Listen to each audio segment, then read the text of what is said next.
Good evening, everybody. Nice to have your company wherever you're tuning in, all around Australia or indeed the world, on the platforms of the Gentleman Sim Racing Club. Monday Night Motorsport up and about for you from very familiar territory as we head to the Sandown International Motor Raceway in Springvale, Victoria for the fourth round of the Super 2 and Super 3 series. And that, of course, will stick around to bring you some sprint racing in round 4 of the Waste Options GT3 Championship, which means we get to bring you one from the AM split and one from the Pro split. Type the time off the top tonight because the cars are already lining up on the grid here. You can see that it's a fine and sunny day. Rare for Melbourne at this time of the year, 19 degrees the ambient, 22 on track, 10 a.m. in the morning or thereabouts. Greg Favell lining up from pole position. Jaden Green alongside him. Mark Horton and Trent Allen the second row. Damien Cairns, Angus Lawford the third row. Mikey Hammond and Braden Zagasa the fourth row. Bevan Moyes and Mark Gomez the fifth. Not sure how I'm going to go getting through this 47-car field. Kurt Chapman, Jake Slade the sixth row. Greg Brooks and Stephen Varga the seventh. Dane Snadden, David Christensen, Will Buchanan, Sam Stride, Alan Gill, Sean Vandermeulen, and take us back to 20th. 11th row, Sam Chapman and Adam Proctor. 12th row, Daniel Snedden and also Brendan Griffiths. 13th is Nick Wood and Greg Spencer. 14th, Oscar Haynes and Aaron Bryan. 15th, Tony Baker and Aidan Schultz. 45 cars lining up on the grid, folks. Kurt Nomenson and David Lawler from the 16th row. Mark McNamara, Chris Tomlin from the 17th. Matt Schmidtke, Wayne Visser from the 18th. Eduardo Zamora and Adam Johnson, the 19th. The 20th is Phil King and Tim Fuge. Colin Bennett, Liam Amos, Greg Padgett, Pete Matson, and Liam Isles make up the field. Set for a start. Have a look at that. What a sight it is. 45 supercars to get us going on a Monday night. One stalls on the grid with one trouble already. They've done very, very well for the most part. Two cars caught up in that. It could have been worse. It's Greg Brooks. It's Damien Cairns, the former champion. More trouble in turn one. It's a long jam. Oh my goodness me. That is a roadblock and a half, and that should trigger the yellow. They'll get out of there, but I reckon the yellow will fly. We've now got David Lawler on pit road as well. We've got Mark Gomez under attack here, under assault from Michael Hammond halfway down the back straight. They're going. I think they're going to let this go. I think race control might just let this go. Copy that, Adam Lavis. Thank you. Good evening to you.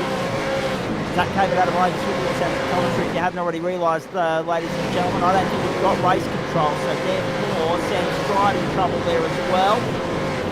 Down to Daniel on road, down to 29. So I think this field's going to be evenly split into two. Off the opening lap and into pit lane already comes Kurt Chapman as well.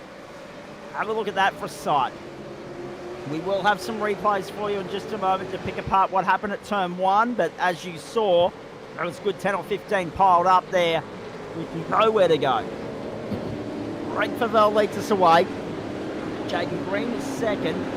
Didn't have a chance to run through championship standings coming into this round, but I can tell you Stephen Varga on top of the moment, 127 rather. Keep your eyes on that, fair income. 117 for Jaden Green, 115 for Angus Lawford, 104 for Tim Nicol, and 100 for Alan Gill, making up the top five. In Super 3 at the moment, it is Mark McNamara, 162 leading, Liam Amos, 124, Daniel Snedden, 121, Greg Spencer, 108, and Wayne Visser, 79. For those of you playing along at home, you'll notice the black background essentially. The blue number is Super 2. The blue background white number is Super 3. And anything else is the one or two drivers in the field that haven't yet been given a grade. They're in our TBC column at the moment. Greg Brooks, David Lawler still on pit road. Brendan Griffiths looks like it's parked up. So too Damien Cairns. Now that's huge news. Damien Cairns, early retirement here at Sandown. Oh boy.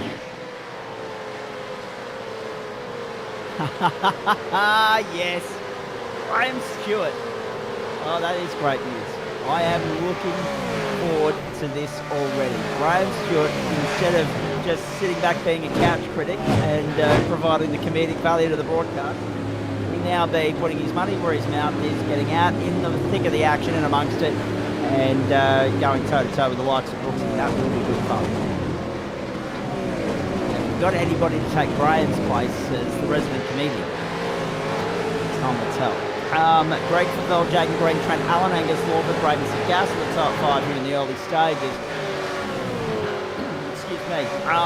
7 positions gained for Adam Proctor, 11 for Oscar Haynes, 13 for Aidan Schultz, 15 for Chris Tomlin, 14 for Wayne Visser, Adam Johnson, 16 for Colin Bennett, 19 for Liam Isles.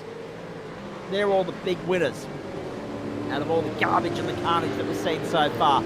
Tim Hughes comes to pit lane. Kurt Chapman's already been in and out. Greg Brooks has got back out on the racetrack, but is a lap down.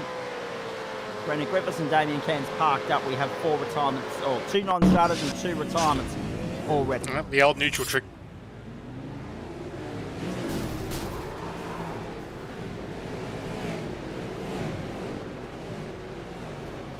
An absolute box full of them. And unfortunately, what happened further ahead? Let's find out. Locked brakes into one. Yep. Stacks on.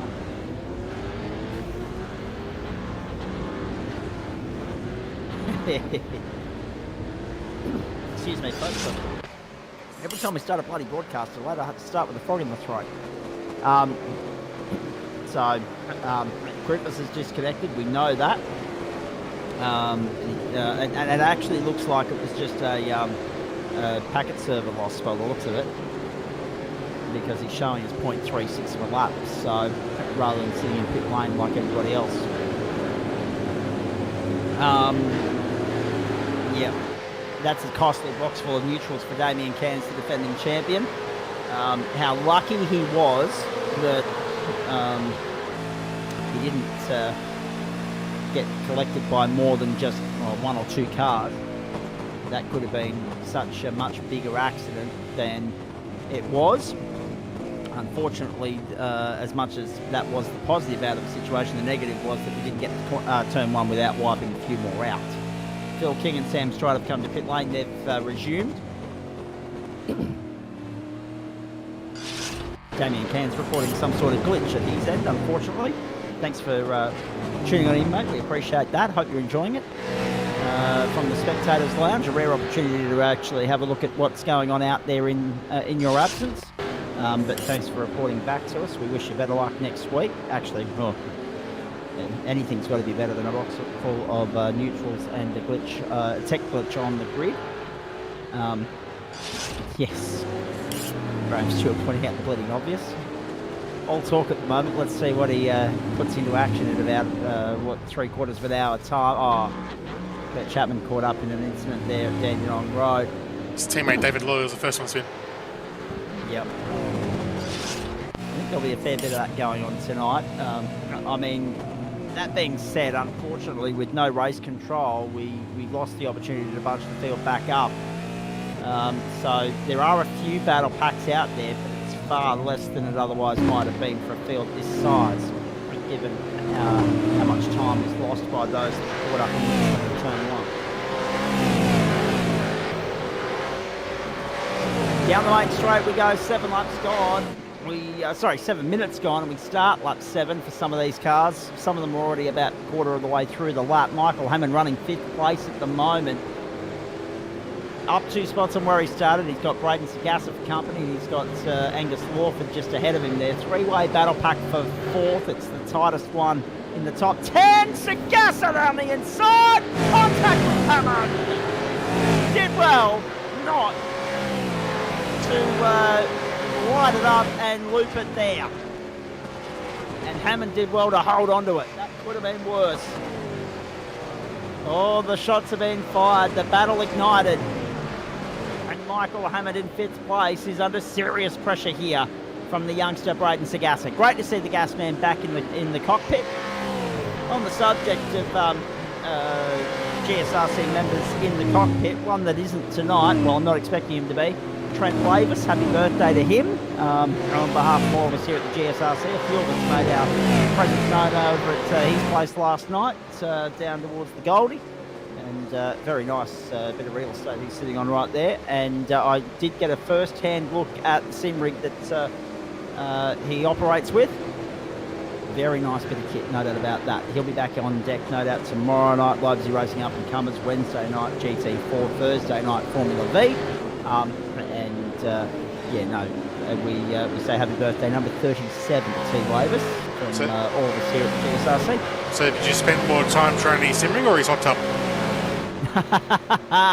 I didn't realise he had a hot tub, otherwise I would have probably taken him aboard short down. I'm not sure if it was just for the party or it's actually anything, because he only got it last week. So it may have just been a loner, I'm not sure. Yeah, it seems as though it was the light of the talking point of the night, no doubt about that. I mean, I didn't try the sim rig, I just had a look at that. I just had a look at the hot tub. It was set to 37 degrees at the end of the night, very steamy conditions, no doubt about that.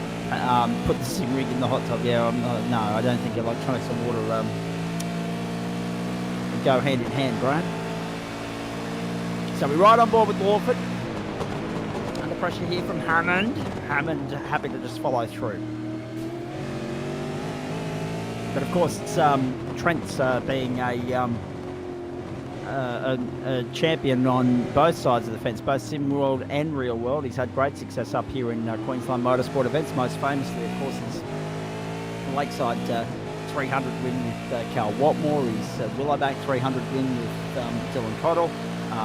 So no, he's a stalwart in these parts, and it was nice after a few years of having to decline the invite down to his place for a backyard barbie. It was nice to finally get down there last night. Lock up from Michael Hammond. To the outside goes Braden Sagassa. There's trouble here because they've encountered lap traffic, and Hammond's the beneficiary of that. Lawford misses out. Sagassa's trying to get up on the outside and make Lawford pay again, and does so. Very nicely done from Sagassa to P5. Lap traffic already playing its part in this car race, which gives you indications to how hectic and chaotic it has been. Hammond, Lawford, Christensen all time to pit lane to get out of the mess. Just having a look at those that are still running. Kurt Numbinson and Greg Padgett have gone to pit lane. We haven't lost anyone else except for Phil King. Phil King's parked up, he's out, we're down to 42. So 3 retirements thus far, 2 non-starters. We had 47 cars in the circuit, we're down to 42. Greg Favell, the leader from Jaden Green. The margin is 2.3. You're watching Monday Night Motorsport on platforms and Gentleman Sim Racing Club. Our first hit out of May for a Monday night at least. We are 13 minutes and 55 seconds away from the checkered flag, so almost at half race distance here. About a minute and a quarter away from that. Daniel Bond asking the question. Hello, Daniel. Nice to have you tuning in, mate. Are there blue flags? Adam Lavis, you might be best positioned to answer this one for me because you go out there and race on a regular basis. How do they handle blue flags and letting you know of oncoming faster cars? So iRacing does have a blue flag system when a car a lap ahead of you gets within 1.5 seconds behind you, it starts showing a blue flag on your screen. But it's just an indicator. It's just an indicator. There's no like set time to get out. You're not obligated to just dodge them or anything like in Formula One, because they got that such big speed difference. But it is recommended that you do, once they get within range, you don't make it difficult to let them past. And there's a certain etiquette to that. There's no doubt about it. And it will be a source of frustration for many if lap traffic impedes. Oh no, trouble, speaking of which. Uh-oh. Car parked. Hammond trying to squeeze through. They did well. But that's Wayne Vizza pointing the wrong way. Again, a lot of oncoming traffic there. Vizza lit it up. That's a very bizarre incident actually for Wayne Vizza. Lit it up coming out of the corner. He got well out of the corner. He must have been trying to hit the throttle on the brake almost at the same time. You're trying to speed up, get to turn 4, get to that braking zone, and in the end it's just snapped him hard left and sent him into the wall. Thankfully, only 1 or 2 cars impeded by that circumstance. So Greg Favell leads Super 2 at the moment. Super 3 being led by Aiden Schultz. Chris Tomlin second, Liam Miles third in that at the moment. Hammond back down on the inside of Braden Sagassa, and also some light traffic there. And, oh, jeez. Right up on top of the curb there. Hammond in 9th place at the moment. The best news for Mikey is that everybody ahead of him is yet to stop, except for Jaden Green, who's on pit road now. And given the sheer deficit or the sheer buffer that Green enjoys over Hammond and the deficit that Hammond has to Green, I think Green will get out without too much of a hassle. Jake Slade is the other one in pit lane right now. Being alerted to the fact that Chris Tomlin is up quite a considerable number of spots now as he pits into the lane. There have been some big winners and losers out of all of this. There are just 2 cars out there that don't have 3 or Super 2 classification yet. That'll happen. Haynes still running on the lead lap, in fact running quite well. I've just lost my timing screen at the moment. There it goes, we're back in business. Greg Favell, Trent Allen, Mark Horton, Stephen Varga, Adam Proctor, Aiden Schultz, Oscar Haynes, Sam Chapman, Jaden Green, Michael Hammond. Braden Sagassa's got by Hammond. Braden Sagassa has got by Hammond. I reckon it's down towards turn 2, 3 and 4 as we watch Aiden Schultz fighting for 7th with Oscar Haynes up the outside to 6th. Haynes on a charge. Allen and Horton to pit lane. The business end of the race. We've arrived upon it. 10 minutes to go. 60% gone. 40% still to come. And it is on in earnest at the moment. Allen and Horton to pit lane. Everybody else continuing on. Everybody down to Sam Chapman. So the top 6 yet to stop. So to Mark McNamara and Nick Wood. Everybody else appears to be racing through the checkered flag. We've got a couple of more. Oh, Sagassa got into Hammond and then pushed him out of the way almost and got down the inside. That battle will continue. Look at the elbows out, the door banging. The panel up, good stuff. Just having a look at who else is still out there. We've still got 42 cars in this race. Quite astonishing. 42 cars still in the race. And, oh no, Michael Hammond's coming to pit lane on the tow rope. Michael Hammond on the tow rope. What has happened here? Have we missed an incident between him and Braden Sagassa? Let's have a look. Oh, it's Hammond all on his own at the moment.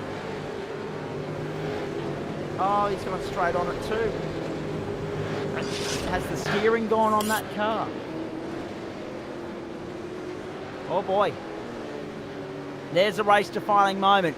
Michael Hammond parked up and out of business. That will be retirement number 4. Matt Schmidtke's also in pit lane as well, and has been for 28 or so seconds. But he's come in on his own accord, so it's a matter of whether that's a stop and hold that's going on there at the moment as well. We'll wait and see. Oh dear. Ko Glorioski.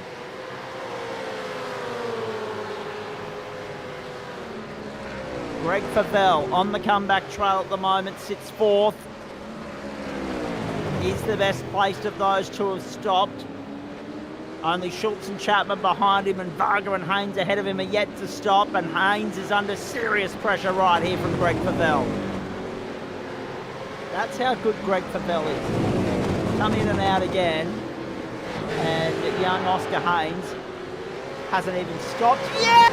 What a save from Oscar Haynes! He had no right to jag that back from the cross-up position it was in.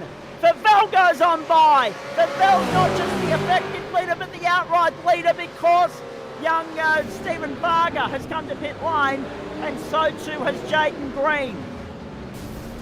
Favell leads. He has got 4 seconds on Green after Green's pit stop of only 11.18 seconds at the end of lap 12, and that's what happened to Kurt Chapman. He got fenced.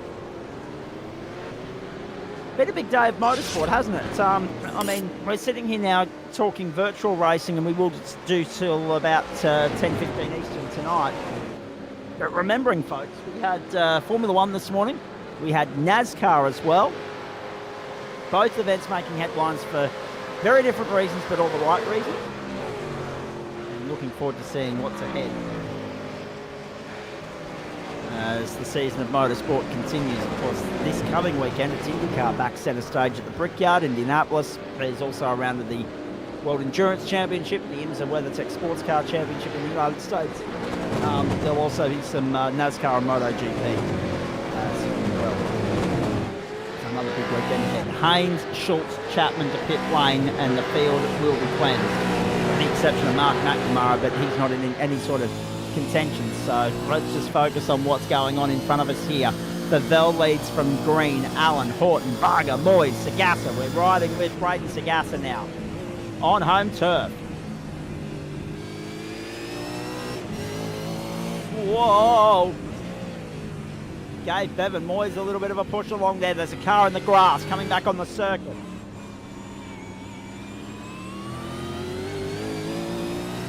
Down onto the back straight.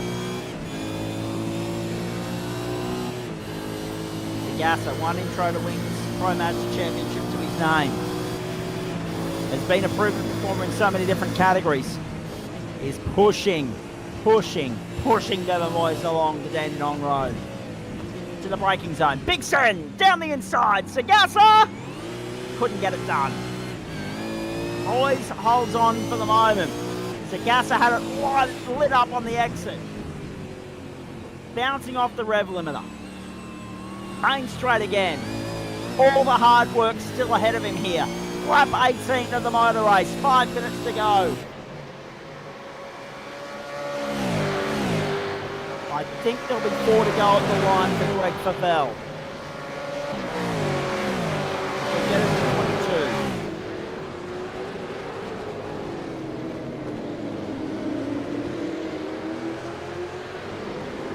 22. Extraordinary how much action there is still further down the order. That's David Christensen in 10th, Angus Lawford 11th.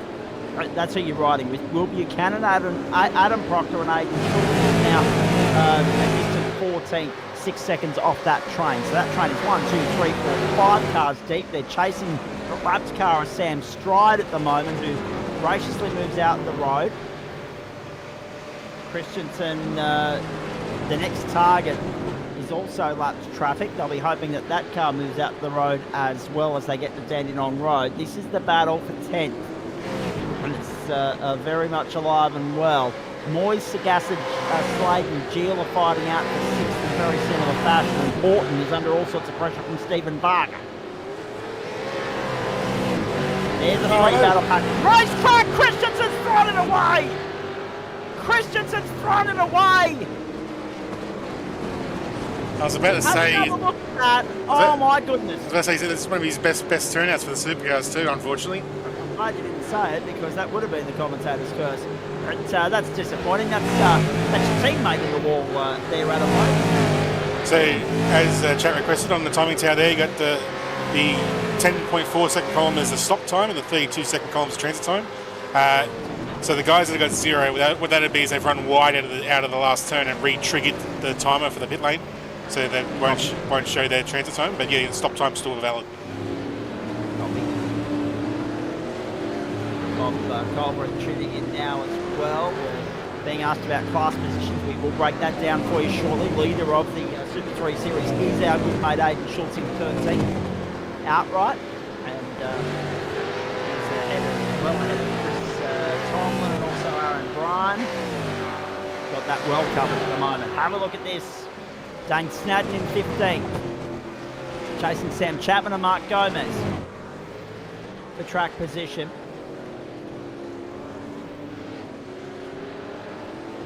And trying to fend off. Quite sure who that is at the moment. It's Daniel Snadden in 4th place. Okay, so you got Snadden and Snedden. Yeah, your perfect commentator's dream. Yeah, lovely. Oh, and the other reason I was having trouble identifying it was because that's an outright battle, not a class battle, of course. Snedden in Super 3 and Snadden in Super 2, 19th and 20th outright. So, we're in the closing stages here. Greg Favel's got 2 to go. Risson 1 more. And still the battle goes on. Oh, Haynes up the outside, almost out of real estate at the end of the back straight. Chopped across in front of Sam Chapman and holds him at bay once more. Whoa, lit it up on the exit. Chapman's there. Haynes on the inside, Chapman the outside. Can he hold the line? Yes. Back to the main straight we go. Chapman sends Haynes wide. Chapman goes to 15th. Extraordinary. Side by side, elbows out racing by these two men. Hard fought stuff in the closing stages. Greg Favell will come to the white flag this time. Chapman was wide through 1 to 2, 3. Oh, Haynes was a little bit slow through the dog leg. Had it crossed up, bogged it down. Horton goes back to 4th. Horton's holding off Varga. Devon Moyes is closing in. White flag in the air this time.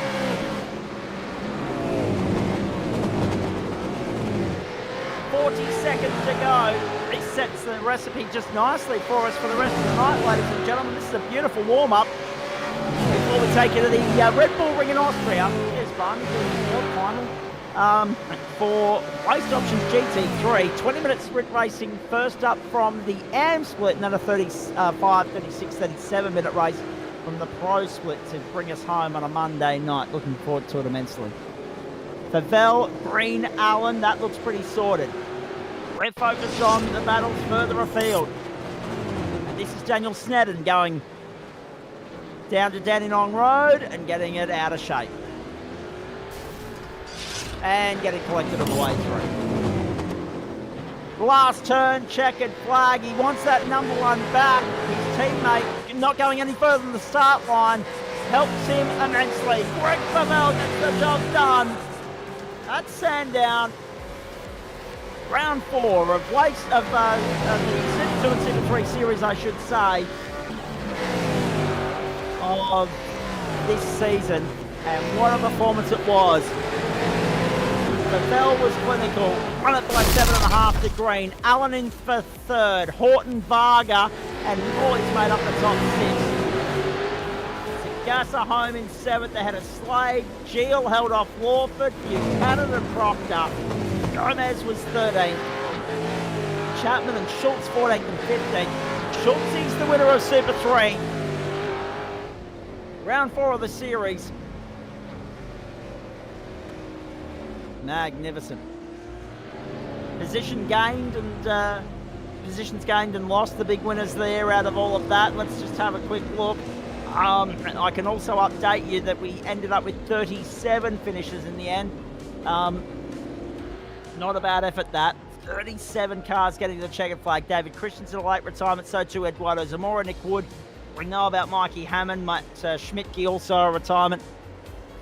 Phil King, Brendan Griffiths, and Damien Cairns. The list of retirements there.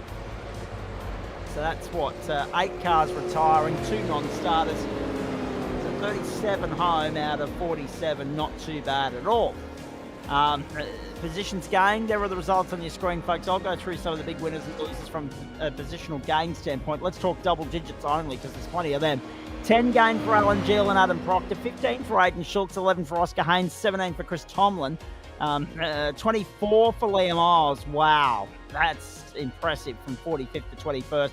Wayne Visser, 13 positions gained, 15 for Colin Bennett, 10 for Adam Johnson, and 15 for Pete Matson, 10 for Liam Amos to finish it off. As far as positions lost were concerned, oh boy, the list is long here too. 14 for Kurt Chapman, 13 for Sam Stride, 21 for Greg Brooks. That'll be much to the light of Graham Stewart, no doubt. 22 for David Christensen, 15 for Nick Wood, and 34 for Michael Hammond. 20 for Brendan Griffiths, and 40 for Damien Cairns. Oh boy. Catch your breath, Australia. How good was that? Magnificent. Greg Favell, Braden Sagassa, and also Aidan Schultz are about to join us in central commentary. Here's the replay of the start, folks. We've got to have a second look at this. Damien Cairns going absolutely nowhere. Watch him get collected. There it is. Bang, gone. He was so lucky that it was only one other car that got caught up in that, and then this. But it was Tony Baker that set off the chain reaction. I didn't get a good enough look at it from the first angle as to who it was that got crossed up first, but it was Tony Baker, and that was the car park that resulted as a consequence of that. From there, it cleaned itself up not too badly. Still a few incidents along the way, and some real good elbows out racing as well. Jaden Green's about to join us, so too Kurt Nommensen. Gentlemen, nice to have you all on board. We've got about half an hour here to sink our teeth into what was a very hectic 25 minutes behind the wheel there in the cockpit for you lot. Firstly, let's go to Greg Favell, order restored. Back-to-back wins, mate. Nice to hit some form. Yes, that you hit nail on the head there. That was hectic. That was nail-biting stuff from about, I think, lap 5 just on to the end. It was like, what's going to happen around this next corner? You didn't know what to expect. So, yeah, good fun. Good fun indeed. And I think actually, from a commentator standpoint, selfishly, I'm going to say this. So I think also from a racing standpoint, it's more fun. The more cars on grid, the better. The better the spectacle. Yep, okay, sure. There'll be a few incidents that happen that could have been avoided. You'll get caught up as an innocent bystander here and there, and obviously it makes it far more hectic for you blokes. But you certainly earn your money's worth out of it, don't you? At the end of the day, it's better to have a full grid than to be going around with only 5 or 6 other people. 100%. As long as them guys just hold their line, we'll get around them eventually when we have to. So that's the main thing. Be predictable and yeah, we'll get there. Something that isn't predictable at the moment is the starts for you and Damien Cairns. Unfortunately, he said he had a tech glitch at his end tonight, and he was just an innocent bystander. Unfortunately, a box full of neutrals, and he was left there to be cleaned up on the tow rope into pit lane and lap 1 retirement. Not necessarily great for the team, but it does bring you back into the title fight. Yeah, we've got to keep fighting. Hopefully, I can avoid going into work on a Monday night for the next however many weeks we've got left. So I've got no drop rounds left, so yeah. And unlucky to Damien, I heard him say, I've got no gears, and that was the end. Indeed. From your standpoint, mate, I mean, it was 22 laps. It was helter-skelter. Because of that incident on lap 1, that probably brought that window forward in which you'd be contending with lap traffic. We knew you'd be contending with lap traffic at some point tonight, but it was so much earlier in the piece as a result of that garbage on lap 1. Yep, definitely a lot earlier than expected. I'd planned to run as long as I could on the first stint. We're getting held up in the pack, but we're in the pack from about lap 5 on anyway, so yeah, I came in a little bit earlier, but yeah, Jaden was keeping me honest there for a fair while, so it was good. I guess from your standpoint, mate, the fact that you were able to still maintain a gap, build a gap, extend a gap over Jaden in amongst all of that traffic management, I mean, that just goes to show that there is yet another string in the bow with the cap of Greg Favell's dominance in supercars. A lot of that's luck too. Sometimes it's just luck that you're getting through at the right times. And I know he pulled 2 seconds onto me in a matter of 3 corners, I think, at one stage where I got caught up and just had to be patient. So, yeah, a lot of that's just luck. Where you pass the slower cars and if they get out of the way or whatnot. So. You mentioned a word that's certainly not in my arsenal, patience. I guess there's a lot of people that know exactly where I'm going here. Some of us are patient, some of us aren't, but that was a particularly key component. You had to be patient tonight. And how difficult is that in the heat of battle? I'm pretty good with patience. I always think to myself, you're better off to wait a couple of laps or finish where you are than, go and do something that's going to cost you. So, yeah, I'm usually pretty good with being patient and waiting for the right time. I think that's the key. When you're not patient and you do something drastic, then everything's in tears. I'm just going to jump in and answer Pete Matson's question there off the top. He's asking if we're broadcasting GT3 Pro tonight.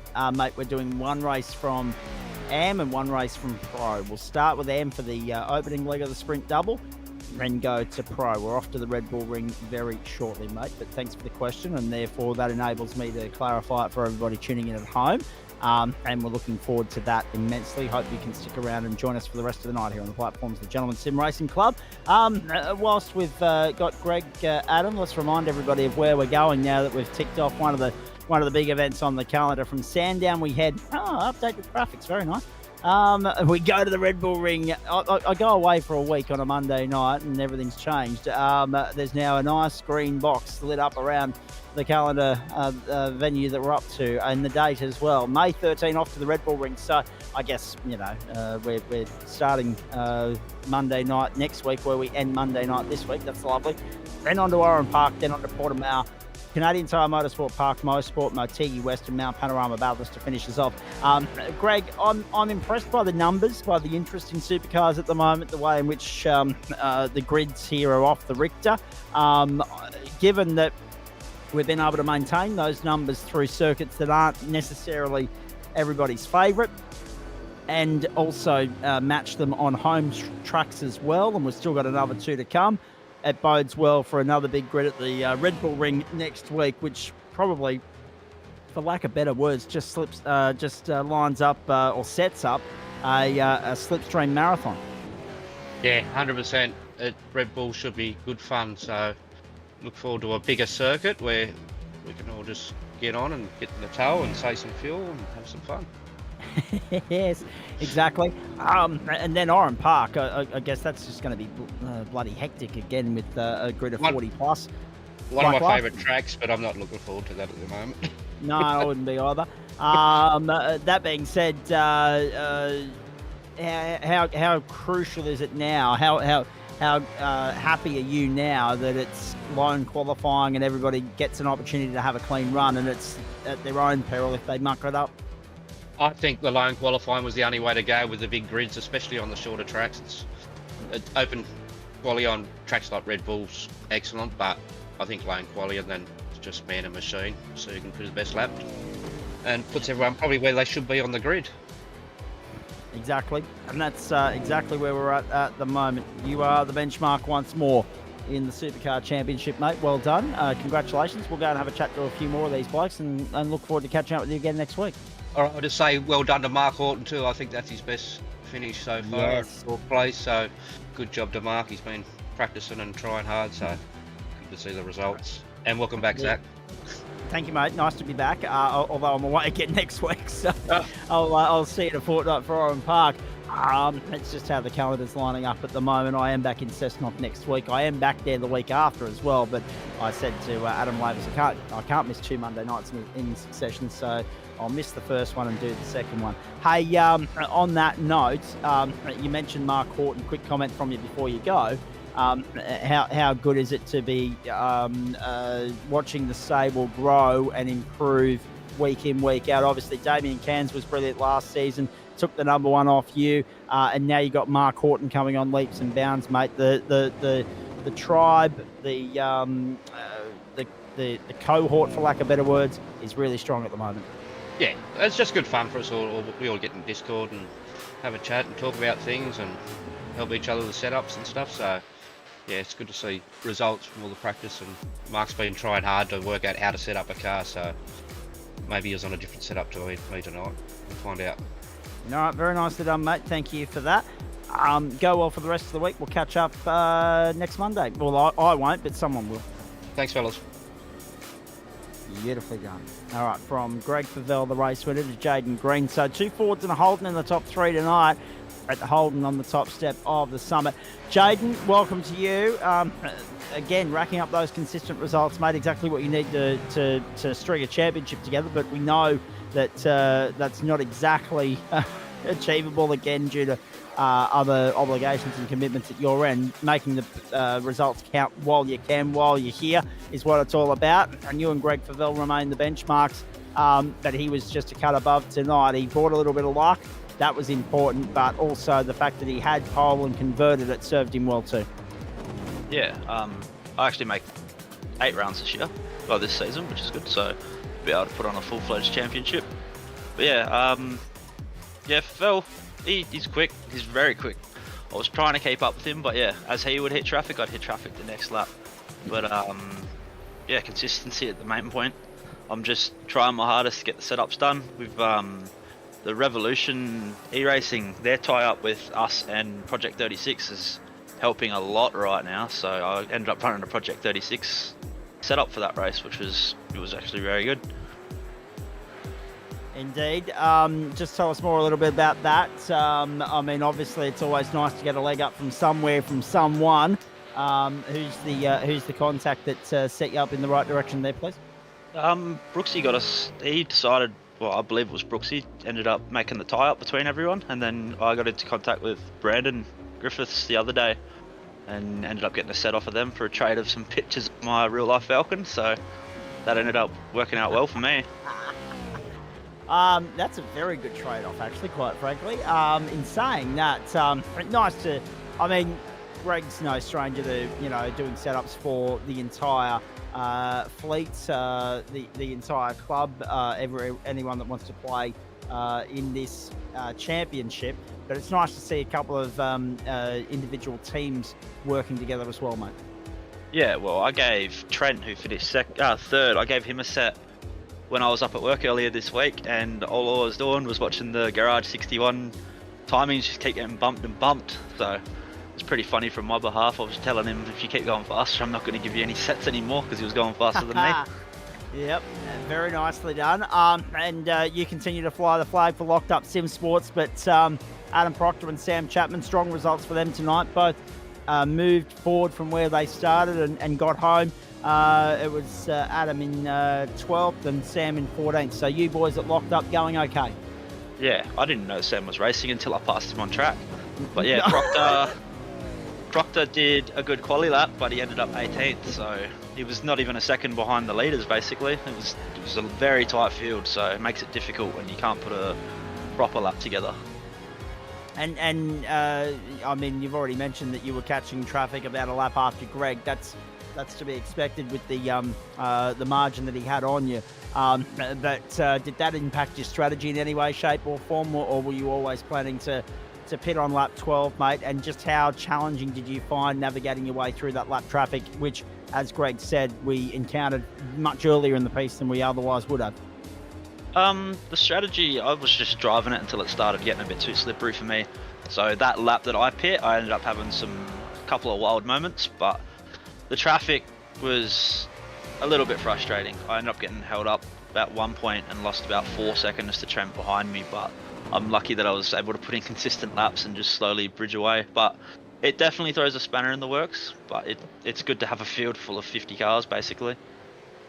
Yeah, exactly. And as I alluded to with Greg a short while ago, no reason to suggest that number's going to diminish anytime soon. So I'm going to ask you this question. I didn't ask Greg. I'm going to ask you, what do you think it is about the supercars and their rejuvenated popularity at the moment? Because normally by this point of the season, we'd see a drop-off in entries and anything but this time around.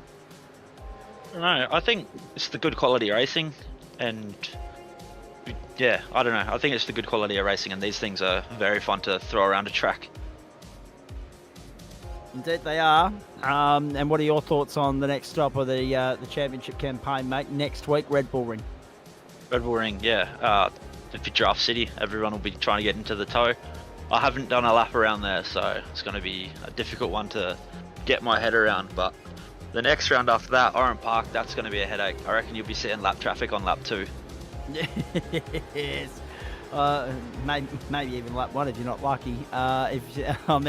The grid, if it's anything like what we're seeing at the moment, they could be backed up towards the dog legs. So it could be a very long night at the office for some when we get to Oran Park. Hey, well done, Jaden. Go well, mate, for the rest of the night and the rest of the week. We'll see you at, I won't, as I've already said, I'm not here next Monday night, but the rest of the crew will see you when we get to the Red Bull Ring next week, mate. Go well. No worries. Cheers, boys. From Jaden Green, we'll press on. Braden Sagassa, welcome back. I haven't seen you in far too long. Very nicely done from you tonight. Position number 7. up one spot on where you started, and a nice little tussle there. We're seeing it on screen with Michael Hammond for a bit of the piece. So it was like going back to the future in a manner of speaking. Yeah, it was a kind of a memorable moment with Mikey, bring back old memories. Yeah, but it was a good race. It was really chaotic through the whole thing. Just trying to dive and weave out of cars, spinning and slipping everywhere. Indeed. Easier said than done, mate, but importantly, you missed the big one at the start. You missed Damien Cairns being stalled on the grid. You were able to slice and dice your way through all sorts of trouble, had a clean run, and brought it home in the top 10. I mean, we don't see you as regularly as we used to. We don't see you as regularly as we'd like to. But how are you finding the return to the sim rig and also the return to a supercar? Yeah, good. Just thought I would hop in since it's a public holiday down here in Queensland.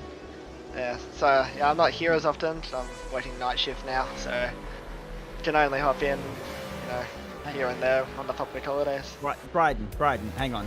Yes. Back up a sec, back up. I think, did I just hear the words public holiday here in Queensland? Yes, that's right. Yeah. When we've got, we clearly need to therefore update your graphic here where it says hometown Melbourne. Yeah, I don't think there's Melbourne in Queensland. That's where I'm originally from. Right, okay, right. Okay, so hometown and current place of residence are two completely different things. Yeah, well played. That's right. You got us on a technicality, ladies and gentlemen. No, you're right, and also in the territory as well today. So the northern states enjoying a public holiday, bit of a Clayton's public holiday with no real local sport to speak of, no real national or international sport to speak of, with the exception of Formula One.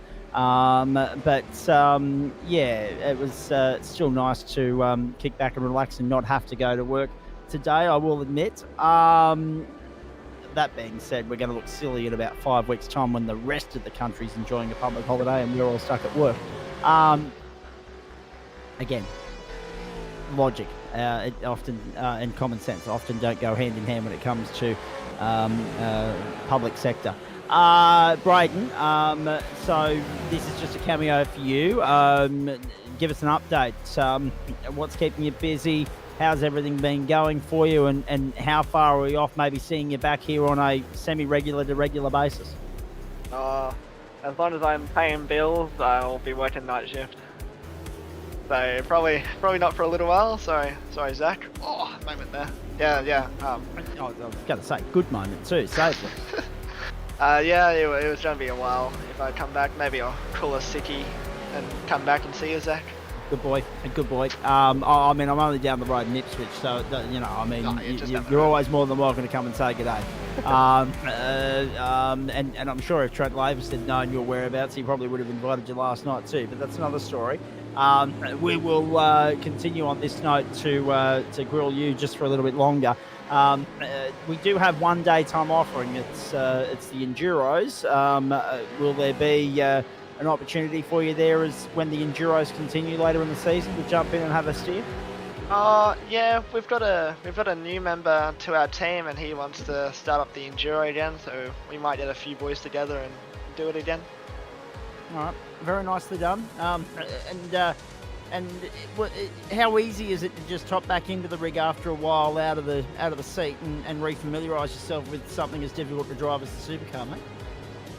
It's difficult. Like obviously, the likes of Greg Favell, doing this week in, week out, they've got this car in the ramps. But it's good to just hop back into the car and get a top 10.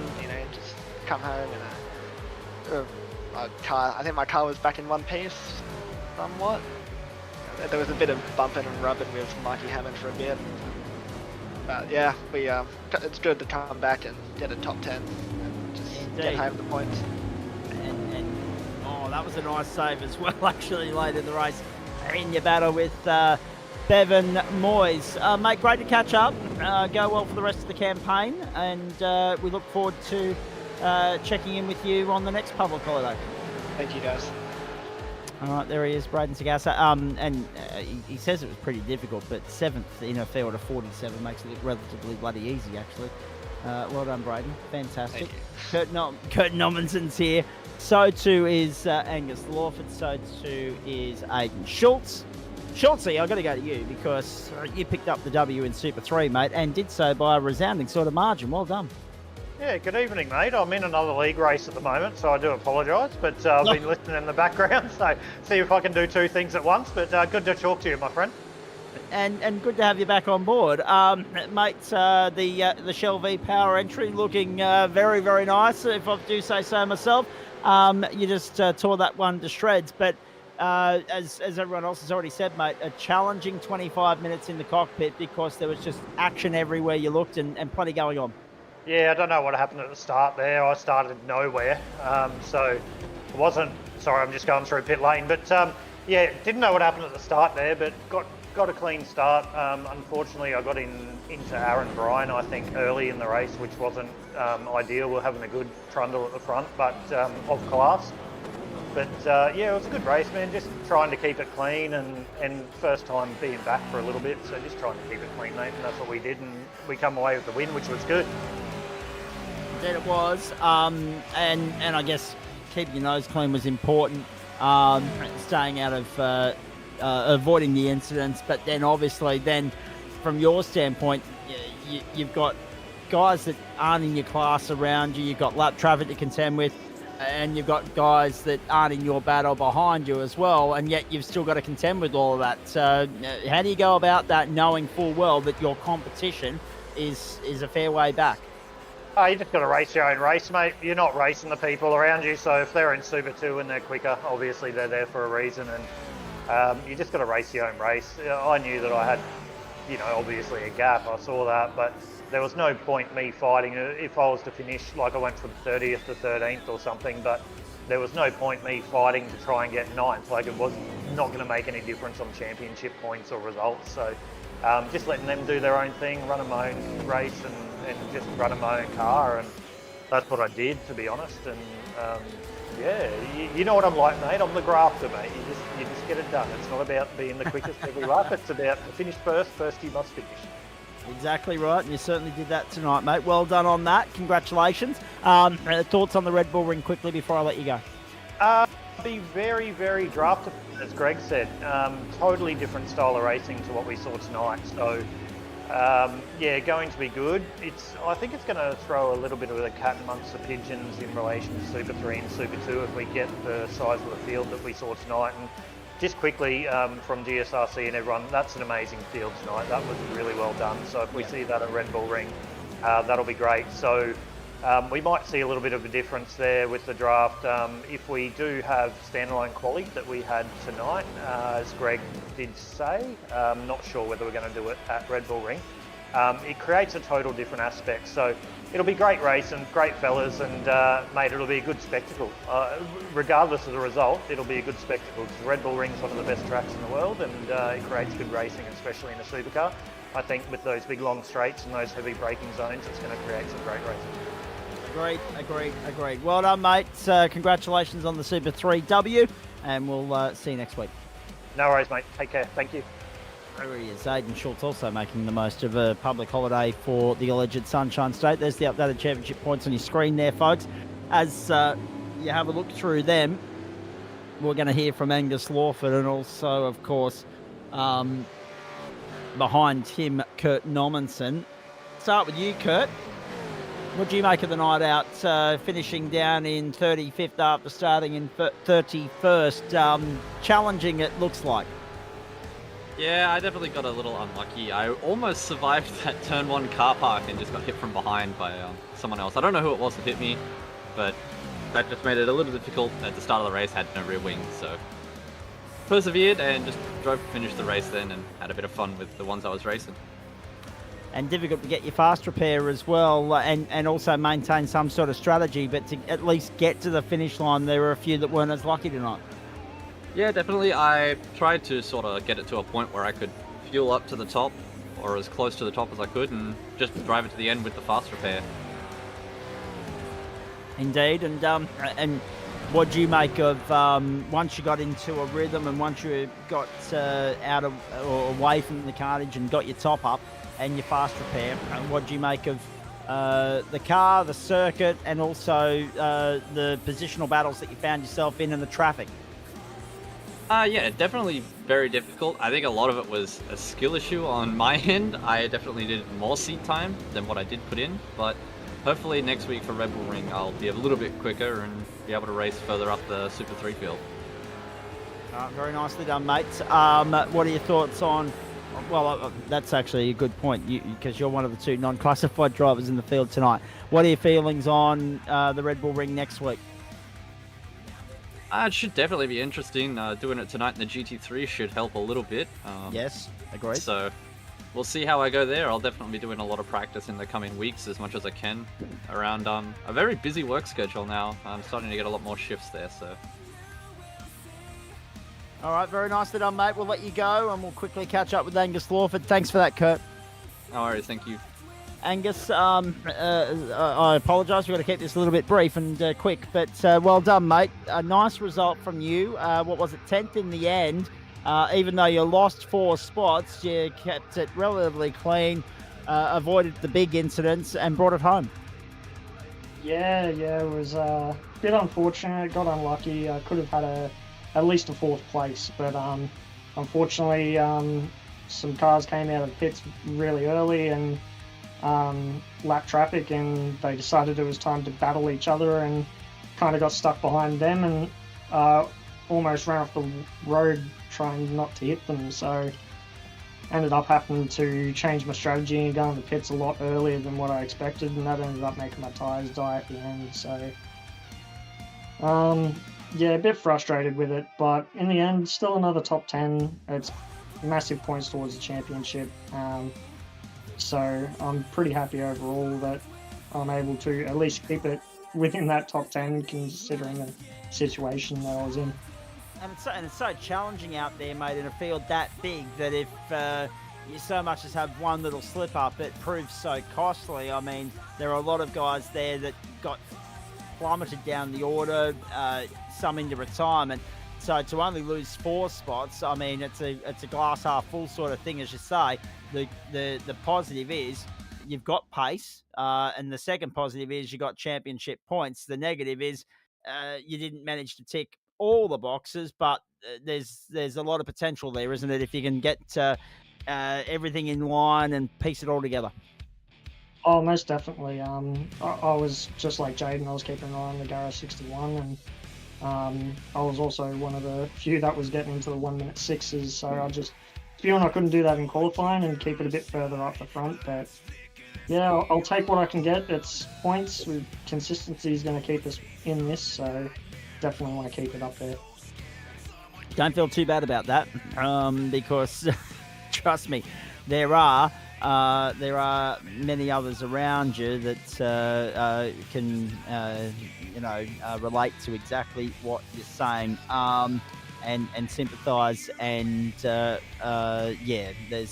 plenty to look forward to as the season goes on. Mates, quickly before we go into GT3, what are your thoughts on next week when we get to the Red Bull Ring? I'm excited, mainly because it's just going to be a different type of racing. So a lot of it's slipstreams, and it's going to be interesting to see what teams bring out what with tune-wise, and see what we can do with that. All right, very nicely done. Hey, thanks for stopping on by, and appreciate you hanging around and waiting all that time while we got through all the other guys ahead of you. Look forward to catching up with you next week. Go well for the rest of the week. Cheers, mate. Thanks to Cataclysm, Shockworks, CC Forge, Bocker, Fuel, and Wayne Kebabs, our sponsors. Thanks, guys. Copy that. There he is, Angus Lawford. Well done. Hey, quickly, we're making our way across to GT3 from the Red Bull Ring right now, ladies and gentlemen. As we do that, got to remind you that this doesn't happen without the great support of people like Brake Insider, Waste Options, Orbic Australia, Lobesy Racing, M-Wave Australia, and Flash Graphics. We'll get to GT3 Pro very shortly. In the meantime, this first race will focus on GT3M. And Kurt Nomensen, as you heard from him a short while ago, he's lining up on this grid. Lindsay Kearns, there's a name I know very well. He's lining up on the grid as well.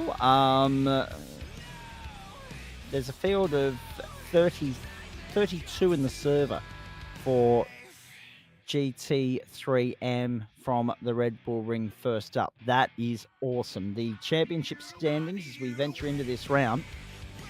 Here we go. James Francone on 143 points, 108 for Andrew Neil, Joe Baldwin 104, Chris Bleakley 103, so too Ben Lavender, 89 for Adam Hennessy, Eduardo Zamora 86, 80 for Dimitri Agathos, 77 for Ben Gorringe, and also Andrew Franklin on 74 as well, making up the top 10. Grid looks like this. Well, there's the circuit firstly. 1 o'clock in the afternoon, European daylight time, summertime, whatever you want to call it. And we're at the Red Bull Ring. It's a 4.3 kilometre circuit. We're on the 6th of May 2024. 20 degrees the ambient, 30 on track, cloudy conditions here. We know that we could potentially get rain at some points throughout the course of a GT3 season. Whether we get it tonight or not remains to be seen. In the meantime, Graham Bain and Andrew Neil share the front row here for this first race of round 4 of the championship. Chris Bleakley and Scott Jordanson, the second row, Adam Hennessy and also Robbie Bradbury, the third, Brian Bullock, Ben Lavender, the fourth, James Francone and Tim Fuge, the fifth. Andrew Franklin were on IBIT, the sixth, Eduardo Zamora, Bobby Camo, the seventh, Bradley Carr and Brett Bradbury, the eighth. Now, the fact that Lindsay Kearns is here and yes, let's go, Graham, Rev on pole, fantastic. Stuart Shaw now joining in the comments as well. Bradley Carr and Lindsay Kearns, great teammates in the real world, so it's nice to see them as part of the platforms of the Gentleman Sim Racing Club. He's alongside Brett Bradbury as Bradley, Dal Sharp and Pavlo Hanna from the 9th row, Liam Amos and Jacob Vicker in the 10th. Adam Johnson, Ben Gorringe, Janis Ragwani, then Kurt Nomensen from the 12th, Greg Spencer from the 13th row alongside Liam Isles. Now we've got no Bobby Camo taking the start here. Lindsay Kearns, Martin Pedersen, Greg Paget, Martin Walker, Pete Matson, Robert McGrath make up the field. Sam Stride will start from last. So that's going to leave us with a field of 32 out of 34. Adam Lavis was just quickly showing us the forecast. It looks dry. This race at least. Yes. All right, we'll wait and see what happens for race 2. Set for start. It is a Monday night. It is the Red Bull Ring. It is round 4 of Waste Options GT3. It's the AM split first up. 21 minutes the journey for this opening heat of 2. And we'll invert the top 10 for the second race when we go to bring you the pro split a little bit later on. Often racing, they didn't muck around and they're getting on with it immediately. The run down towards the first corner. Graham Bain's got the jump.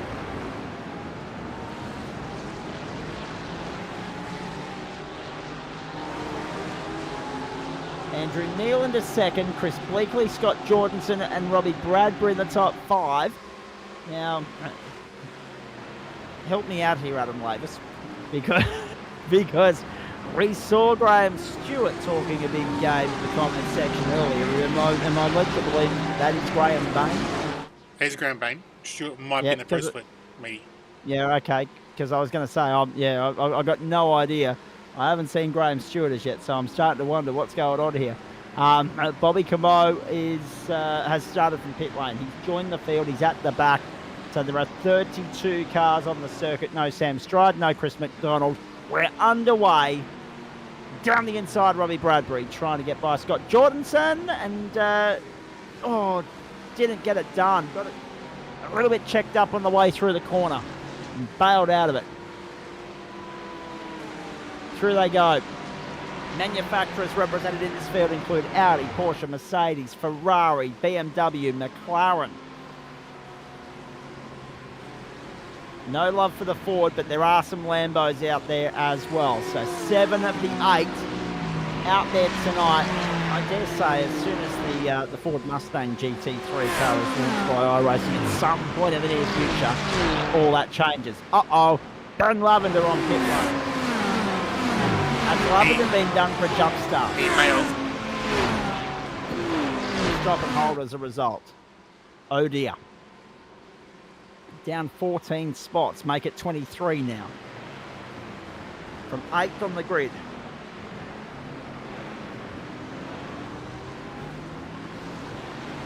Eduardo Zamora sitting there in 10th.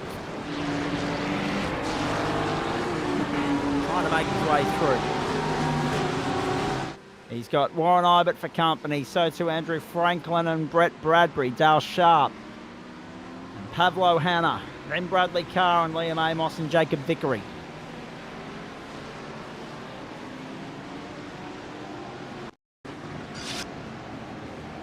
So if he passes the Pelican car before the line, he'll get done here.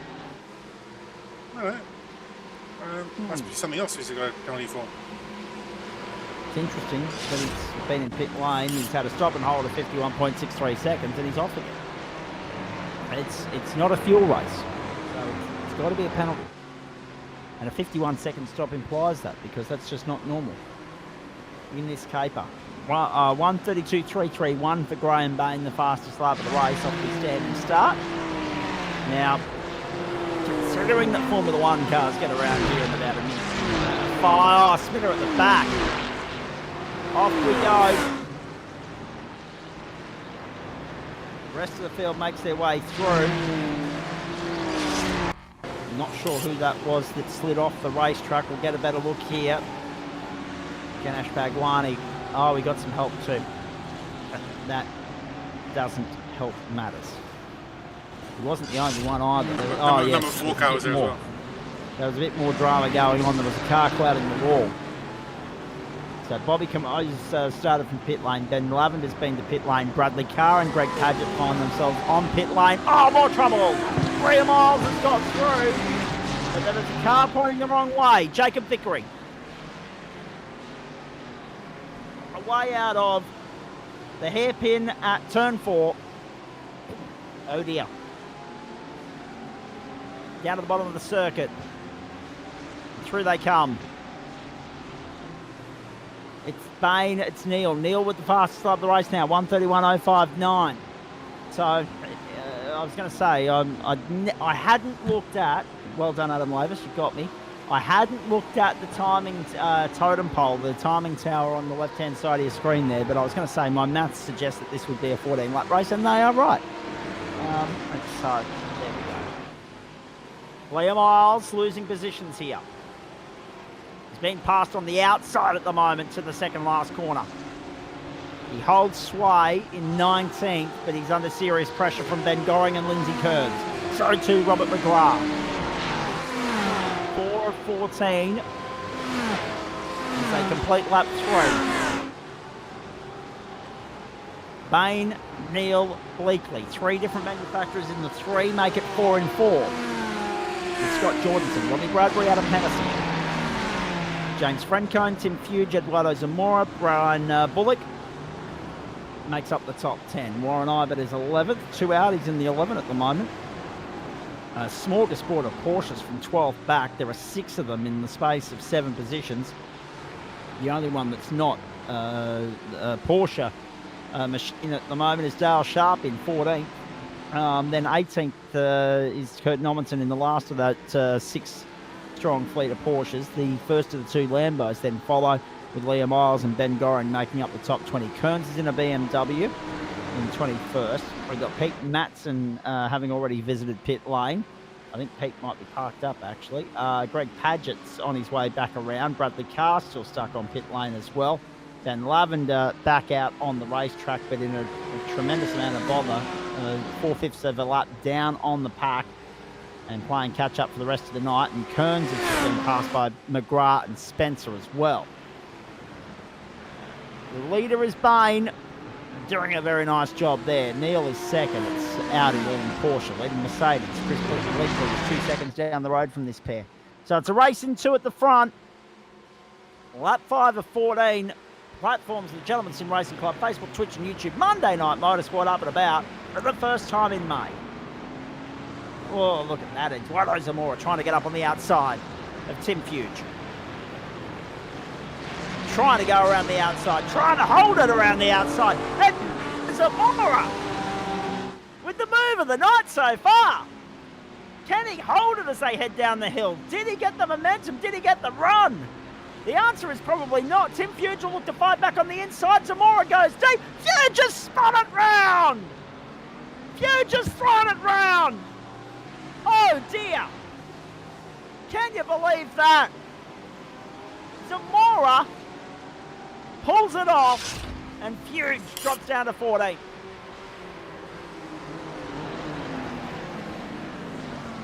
Oh, I'd be a gambling man if I said netcode, wouldn't I? It looked savagely like netcode.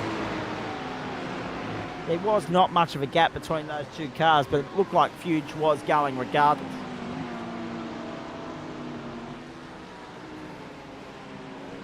Trying to pull it up. Jordanson is 4th. Bradbury, Hennessy, Franco and Zamora behind him. Bullock and Ibert make up the top 10. No change there at the moment. Zamora up 5 spots from where he started. 2 spots gained for both Ibert and Francone, 1 for Bradbury, 1 lost for Hennessy and 2 lost for Bullock. The top 4 remain where they started. But look at this now. Bradbury under pressure. Hennessy to the outside. Jordanson trying to give Bleakley the hurry up, so too Bradbury.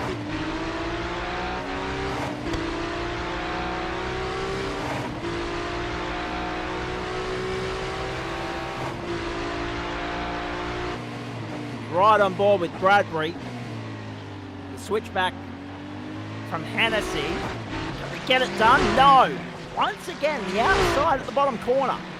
Works wonders. Bradbury's got the inside running as they get round the next right-hander to the left-hander. Beautiful. Francone, Zamora, Bullock and Franklin make up the top 10 at the moment.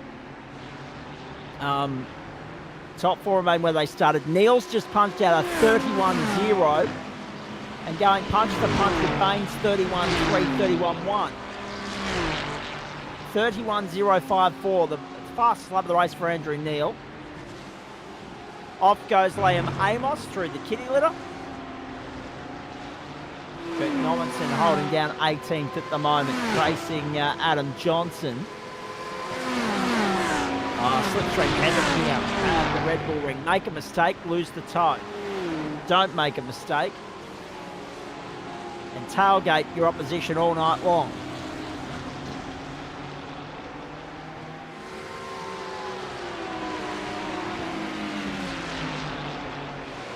At the end of this lap, we'll be at half race distance, believe it or not. Nice for us to get a look at the AM split, Adam Lavis. We do this for all 4 of the sprint rounds throughout the course of the campaign. Obviously, I wasn't here last week. Missed out on checking out the action from Sebring, which is, desperately disappointing because we all know how much boys Sebring. It was a cracker last week too. Liam almost lost his voice last week. It was a cracker. Oh, rather him than me. But that being said, if Liam's losing his voice, at least he's having a crack. Yeah, the pro split race, it was a race for the lead almost the entire race. So it was quite exciting last week. I reckon we're in for something similar here throughout the course of tonight. Oh, Franklin holds on 10th at the moment. Ibert, Bradbury, Sharp behind him. So another 3 cars. Tailgating Andrew Franklin along. That battle continues. It's 4 deep. Hope you're enjoying it wherever you're tuning in all around Australia. The platforms of the GSRC Monday Night Motorsport.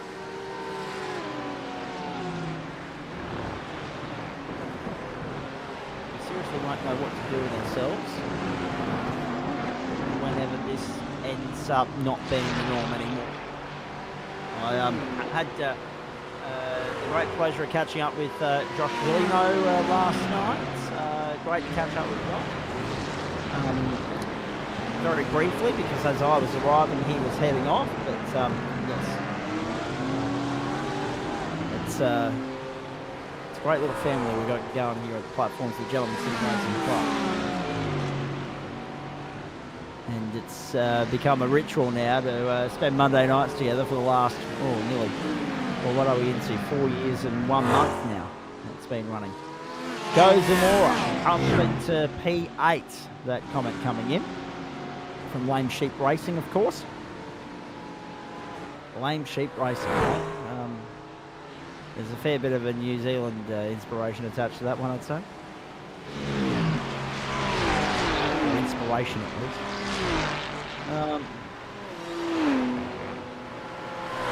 Bain, Neal, Bleakley, Jordanson, Bradbury, Hennessy, Frencone, and Zamora, Bullock and Franklin, the top 10. Bleakley doing well to defend off Jordanson, Bradbury and Hennessy. We're watching Zamora at the moment in clear air.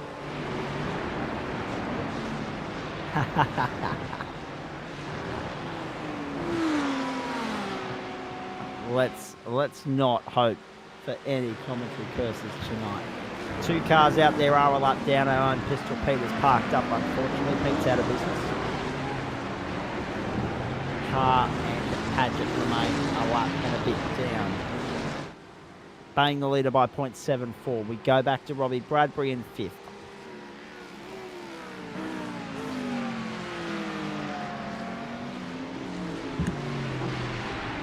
Had a big day at Motorsport. Started at 6 a.m. this morning with the Formula One Grand Prix of Miami. First of 3 in the States for this season. Not a bad race, actually. I will give it to the Yanks. And they've got an okay street circuit there with that one. I'm not always sold on street circuits as opposed to real racing tracks, but or permanent courses. But that was not too bad a spectacle this morning. The streets of Miami, around the Dolphin Stadium, of course. Don't want to ruin the results or talk about any of the intricate details, just in case anyone's tuning into us that hasn't already watched it, of course. Particularly those of you that didn't have a public holiday today. I'm starting to think we need to.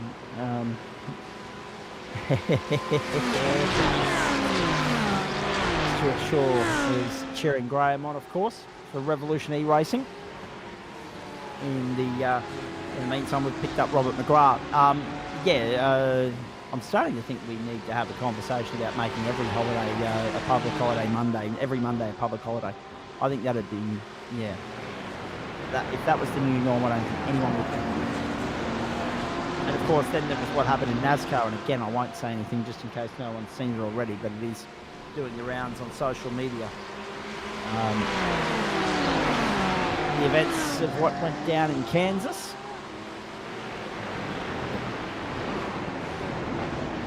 We're not too far away, of course, from the All-Star race at North Wilkesboro, and then the Coke 600. But first, they must conquer Darlington next weekend.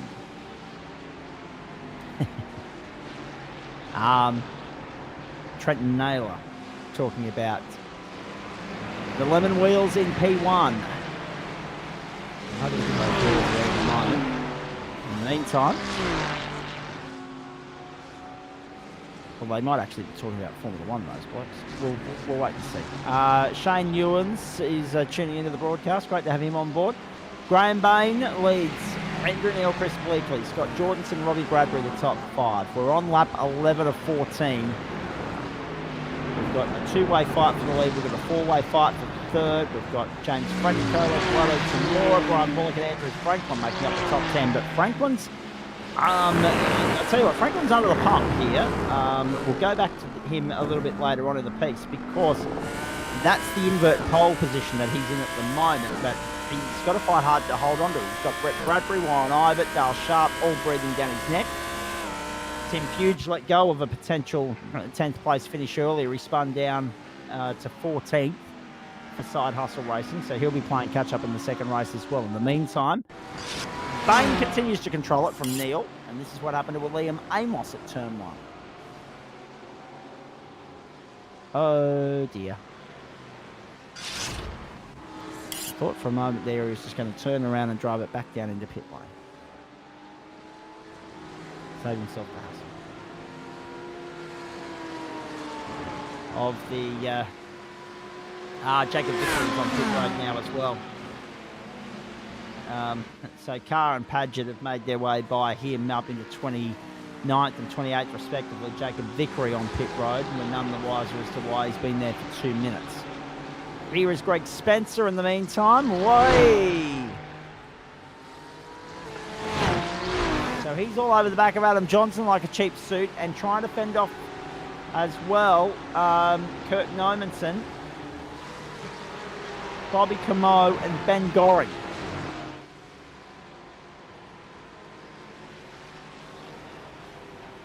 So Bain the leader, Neil second, 2.5 laps to go. The opening heats of round 4 of Waste Options GT3, remembering that next week we take them out Panorama. Yes, I am actually going to. Jared Knight asking, where's the moisture? Stick around, Jared. There's a second race to come yet, mate. There might be some moisture there. So it was a 30-something% chance on the server starting, so there's a 2 in 3 chances no rain. So, but there was a lot of chat in the Discord where the guys actually didn't want rain tonight because they've apparently started to get to that threshold of like too much is too much. So it'd be interesting to see if we have rain last week. No, not in the GSRC, but just in general with all the servers on the visual stuff. So, but yeah, there's always going to be that little chance. But we'll see with the second race, because the second race is about 2 or 3 hours sim time after this one. So a storm front could rock up. You never know. I'd be all for it. I reckon it'd throw the cat amongst the pigeons just nicely. An interesting question from Jared Knight, because really, if he's not... hang on. Before I get to Knight, if he's asking questions, why isn't he in the cockpit? So I'm sure we'll find out from Knighty in due course. In the meantime, Andrew Neal's just punched out the first 1 minute 30 of the night. There was a definite touch between cars there. Did you see the debris? I think it was a drop, like an inner drop. When he came back, he just puffed a bit of debris.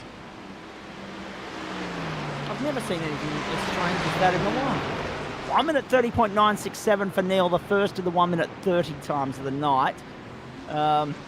And Graham Bain's also showing a 1 minute 30.920, but it's not lit up in purple. Off track. So they've triggered it off track or something like that. So it won't stand. It will not stand. Bleakley, Jordanson, Bradbury, Hennessy, Frencone, Zamora, Bullock, Franklin, the top 10. Franklin desperately trying to hold on to position number 10. Got Brett Bradbury all over him like a cheap suit. In the meantime, he's Adam Johnson.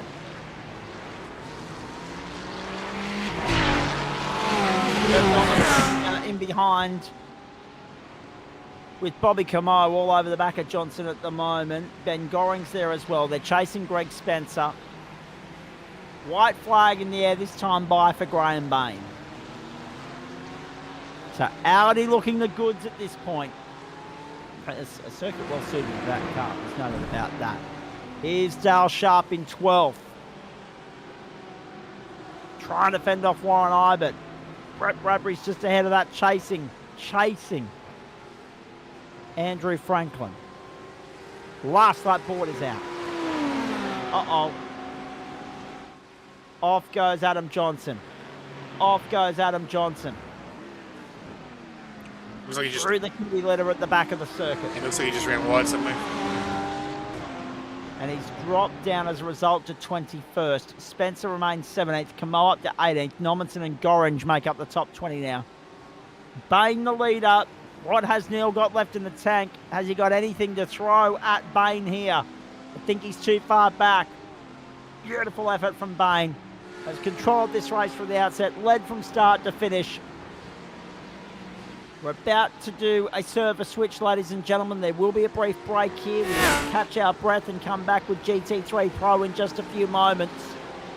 But we'll see this under the checkered flag firstly. Graham Bain leads Andrew Neal, Chris Bleakley, Scott Jordanson and Robbie Bradbury. He's just got to keep it clean through these final two corners as Graham Bain to beat Andrew Neal here. It'll be Audi from Porsche and Mercedes in the opening race of the night here at the Red Bull Ring in Austria. Round 4, race 1 of Waste Options GT3 goes to Graham Bain in a consummate performance. Chris Bleakley third. Robbie Bradbury got by Jordanson, held off Hennessy in a photo. That was what you saw on screen there. Franco Zamora, Bullock and Franklin made up the top 10, held off Brett Bradbury rather. Then Dale Sharp, Warren Ibbott, Hughes and Pablo Hammer. And Robert McGrath, Greg Spencer, Bobby Camo, Kurt Normanson, Ben Gorringe and Adam Johnson will make up the top 21 in this field. That's Johnson just coming through the last corner, back a shot there. Brian Bain gets the job done. It is Audi from Porsche, from Mercedes, 2 Ferraris, a BMW, another Ferrari, a BMW, a McLaren and a Porsche. So 2 Porsches, 2 BMWs, 3 Ferraris, a McLaren, a Mercedes and an Audi making up the top 10 there. I got that right, didn't I? 2 Porsches, 2 BMWs, 3 Ferraris, an Audi, a Merc and a McLaren. Graham Stewart, told you I'd put my money where my mouth is. Yes, very nicely done. Now, just on all of that, there it is for you. In plain black and white for you, ladies and gentlemen. Bain by 0.424 from Neil, Bleakley and Bradbury. And then, as we said there, it was Jordanson, Hennessy, Franco and Zamora, Bullock and Franklin wins the invert. Oh, very nicely done. And see this. No commentator's curse for Eduardo. Well done on bringing it home in the top 10. And Andrew, of course, keeping Graham very honest there. I thought there was something going on there, Adam Laver. So I reckon we need to have a chat about that in the intermission, which is coming up in just a moment. But yes, well done to all and sundry there. Shocker of a start for Ben Lavender.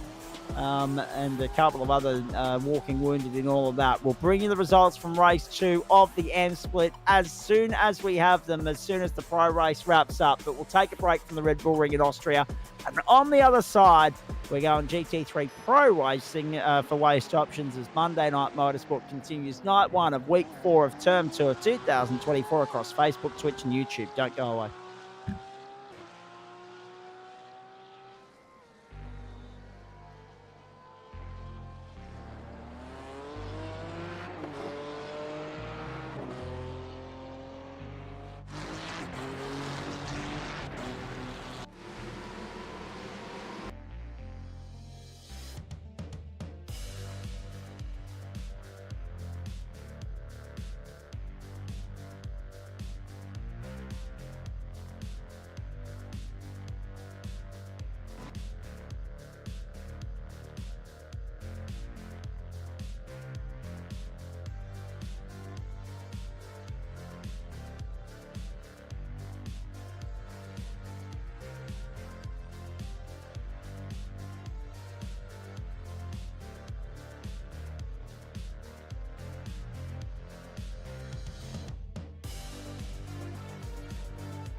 Leg 3 of Monday Night Motorsport on the platforms of the Gentleman Sim Racing Club is essentially part 2 of the main course.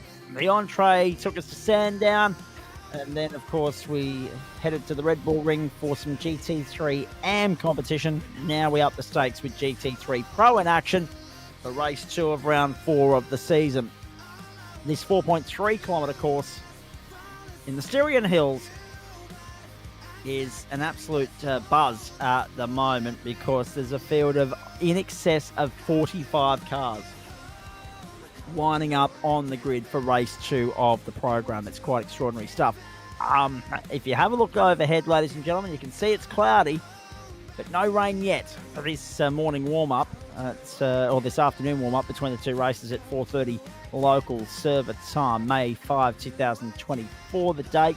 19 degrees the ambient, 26 on track, cloudy conditions, 90% humidity. So, if anything, there is very much rain threatening and looming large. And we'll have a look at it now for you. Do we have anything there with the race coming up? No, just mostly cloudy conditions. So, no, we don't have any chance of rain. Wow, that's quite extraordinary. But that in the distance there, it doesn't look promising. So it doesn't look promising, but it says 0%. This here is just a forecast. It's not accurate. Like we had a race once where this said it had like 70-something% rain, and it never rained in one of the Super Formula Light track races.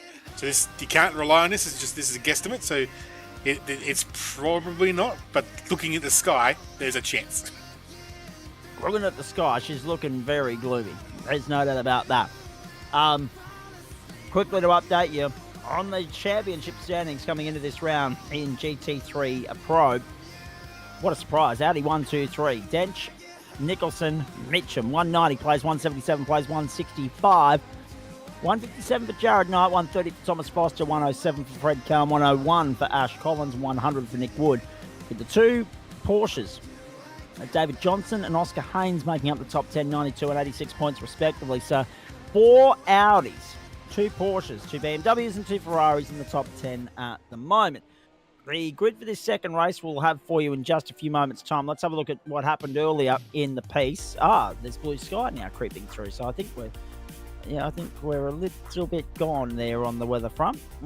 Pole position was taken by Simon Nicholson from Matty Dench, from Jordan Malcolm, David Bernays and Ben Klein.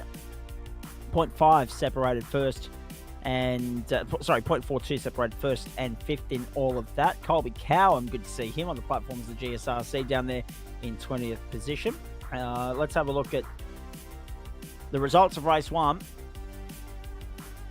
Simon Nicholson holding off Matty Dench, 1.1 the margin. Jordan Malcolm was third. Great to see him back in the server. Oscar Haynes, Ash Collins, Adam Hayne, Aidan Luthwaite, Sam Muir, Nick Wood and Daniel Piper made up the top 10.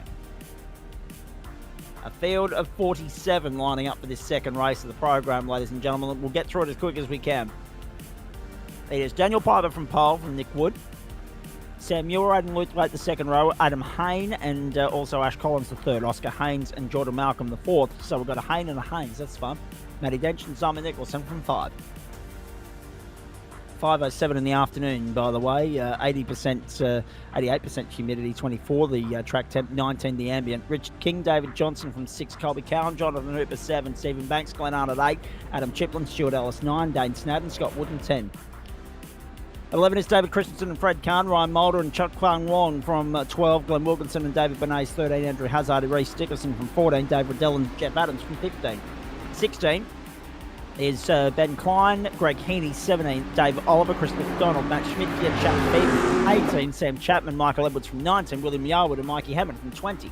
We've only got 43 starters here, by the way. Paul Wood, Adam Burhop, Thomas Foster, Sean Benici, Jake Jackson, and Tony Baker, Adam Proctor and Greg Brooks and Jermaine Tacklew made up the field.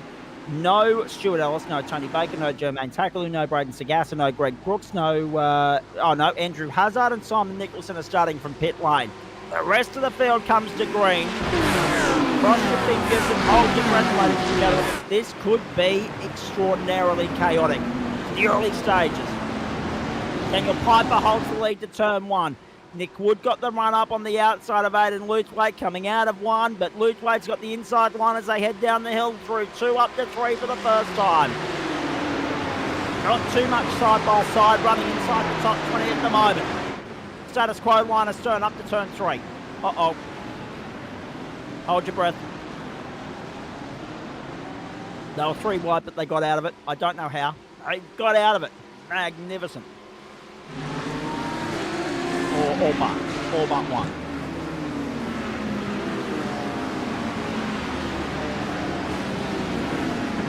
Andrew Hazard, Paul Wood and Simon Nicholson join the race from the back of the field.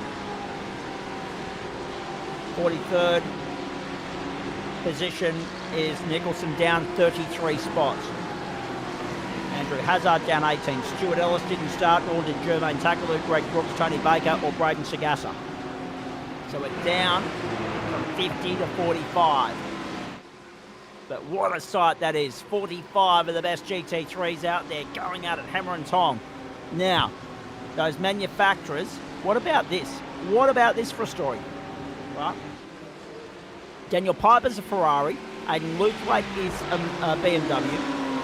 Nick Wood is driving the Audi. Sam Muir, the Lamborghini. 4 different manufacturers in the top 4. The first of the Porsches is Oscar Haynes in 7th. There's a Ford out there in Jordan Malcolm in 8th. Matty Dench is 9th, of course, running the Audi. But I'm just having a look through the field. Do we have a Mercedes or a McLaren in this field? Sam Chapman running the first Merc down in 28th. There's Nick Wood side by side with Sam Muir trying to get through. Can't get it done. There is no McLaren out there. So again, 7 manufacturers of the 8 represented in this server tonight. Wow. That is quite a sight, Adam Lavis. It's a few cars. Thank goodness our internet's holding up on this one. 24 laps of the journey. We've seen when cars set up. I've got fixed the lots of cars glitch, but now there's one we've found now with having the cars that it starts because the old glitch was a CPU glitch, where it was maxing the CPU out. Now we have when we try and do the transition races from sunset to sunrise or vice versa. In that twilight phase, something really chews the graphics card, and it starts to go down, brings the frame rate down to like 20 frames rather than 100, and gets a bit glitchy. So, but at the moment, smooth sailing, and no sunset race today. So hopefully we should be good for the entire race. Hopefully so. In the meantime, we are watching Nick Wood there in 4th place, holding that one down. Great to see my old mate William Yarwood having a crack in the close split this series. Dave Oliver's there as well, but they're all further down the order at this point in time. Moved down there on the inside, Oscar Haynes getting through. Up to P5 on Adam Payne, Ash Collins in behind them. Oh boy, hold your breath folks. 2 HCS teammates side by side, Collins and Hayne. Jordan Malcolm in 8th. Matty Dench is 9th, not able to find his way forward just yet. Richard King is 10th. So far, so good. 45 start, 45 still running. That's an achievement in its own right. There's no doubt about that. But this is one of those circuits, Adam Lavis, where, I mean, if you do run into trouble and you don't end up stuck on the racetrack, there's plenty of runoff area to get yourself out of trouble. There's plenty of kitty litter, there's plenty of grass. You just don't want to collect the arm cut. Yeah, okay. And there's a couple of those orange speed bumps that can upset your car and cause you to go where you don't want to go, and possibly into oncoming traffic. So, but there is a lot of runoff in other places, but they do have some really bad slowdowns as we see here. Ash Collins got one. He's ran wide at the last corner there and got himself a slowdown, and it is a harsh slowdown there. Exactly. That really cruels you, that sort of stuff, especially on a circuit where horsepower and speed is king. Lap 4 for you now. We'll be at 1/6 race distance at the end of this lap. 24 laps, the journey a little over 103 kilometres. It is Monday Night Motorsport across Facebook, Twitch and YouTube for the first time in the month of May. This is week 4 of term 2 for you. Next week we head halfway. We head to Mount Panorama for GT3. That will be a fun spectacle, a great night out. Unfortunately, I am missing that one, but I'll be back the week after for the Nordschleife, and looking forward to that immensely. In the meantime, Wood and Hayne arguing over the same piece of Hayne and Malcolm, I should say. Hayne is holding off Jordan Malcolm for the moment. Oh, Malcolm's trying to wedge his way in the middle there, and Dench's going to go up the outside of everybody. Thanks for coming, says M. Dench. Up the outside of Malcolm, up the outside of Hayne. Dench goes to 6th around the outside, through 7 and 8, and then 9 and 10. 2 for the price of 1. And that is why he is the number 1. Out in pursuit of title number 10. That is extraordinary. It took just a little... Oh no, round goes Sam Muir. Round goes Muir into the wall. Oh dear. It had been going so well for him, not anymore.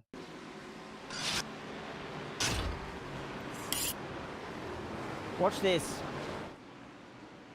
Just looped it on the end. Jessica Robinson, the member of the Matthew Fan Club with the team. Nice to have you on board on Monday night. Daniel Sharp Fan Club. Oh, Matt Schmidtke.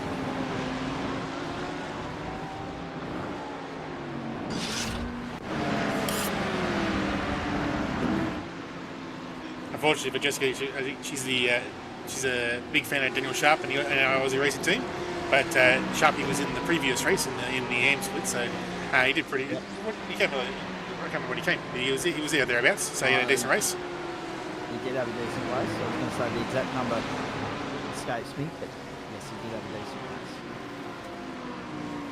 We continue on. There is Richard King in 8th. Ash Collins in behind him. Jordan Malcolm ahead of him. Interesting to see what Malcolm can do with that Falcon GT. We're excited about the prospect of a Mustang later down the line. Just to reinvent the wheel of GT3 racing on this platform a little bit more. If weather isn't already going to do that enough. Well, the fog's starting to come in. Has it got any extra participation behind it? Precipitation, I think. That's the one. Yeah, that's the word you're looking for. Yeah, I knew where you were going. If so, we'll find out very shortly. Oh, trouble! But they all managed to get out of it. That was David Bernays. Top 18. It's just an ocean of cars. Yeah, no, it's ridiculous. Try keeping up with it. It's absolutely ridiculous. I gave the guys a vote during the... Oh, we've lost one. Then clean.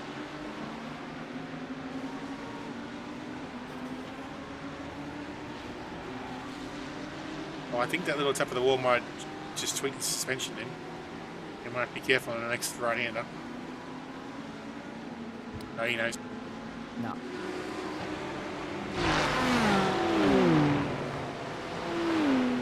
Christensen in 19th place. He is chasing Scott Wooden. But he's got one hell of a pack breathing down his neck. It includes Dickerson, Bernays. Adams. He was flirting with the. He was flirting with the. Yep. So you got the. There's the curb, and there's the green with the little white triangles, and I think that's the limit. If you go off the white triangles with little full wheels, that's when you get the time penalty. Muir's just got by Hammond as well. Muir for 24th, Hammond back to 25th. Adam Burhop in behind them as well, but there's a gap in the train. Along they go.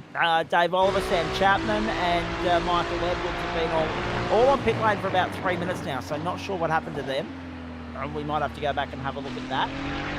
Andrew Hazard, after starting for pit lane, is up to 36th. Thomas Foster's parked up. Ben Klein has been on pit lane for another minute or so now. William Yarwood has been on pit lane for 4 3/4 minutes. So too Ryan Mulder. There's been a few incidents that we need to go back and try and find. We are on lap 7. Daniel Piper's leading the way. Hayden Luke is second. Oscar Haynes third. Nick Wood. Then Matty Dench. And out of the entire field of 45, only 2 drivers remain exactly where they started. They're both in the top 20. Adam Chiplin in 17th and Daniel Piper the leader. Aiden Luthwaite is looking to change that very soon, however. That's Ryan Mulder in the team. This is how it happened. Uh-oh. Uh-oh. Oh, watch the, yep. The recon was no good. And he got poleaxed. It was William Yarwood that got into him. Bang. There was another incident over on the far side. There was another car caught up and saw it smashing into the arm car. In the meantime, there is Daniel Piper. Aiden Luthwaite breathing down his neck for Whiskey Business Racing. I had some whiskey last night with T. Wavis, so that was good. And a couple of Canadians. The real one or his homemade stuff? Yeah, no, I knew exactly where you were going. No, it was the pre-mix can, my friend. I did have to drive home, so as tempted as I was to ask for a bottle of the real stuff. In the meantime, 17 laps to go. I do believe I think his dad told me that apparently there is a epic story last time you did try some of Trent's homemade spicy colas. Absolutely. The Lakeside 300 of 2018. Yes. Stitched up royally. But clean as a whistle the next morning. And good for commentary. I was really worried that I wouldn't be, I must say.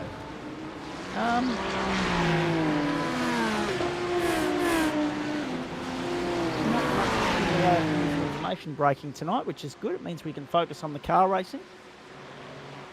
I might share that story a little bit later on with you, actually. Daniel Piper, Aiden Luthwaite, Oscar Haynes, Nick Wood, and also Matty Dench, the top 5. Denchy up 4 spots, and right there, nipping at the heels of the top 5 right now, exactly where he wants to be. Stephen Banks in 11th, Colby Callum is 12th. They're changing hands at this point.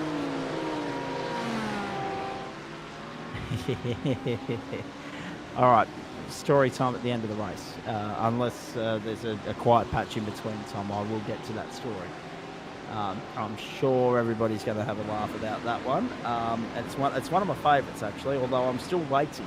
I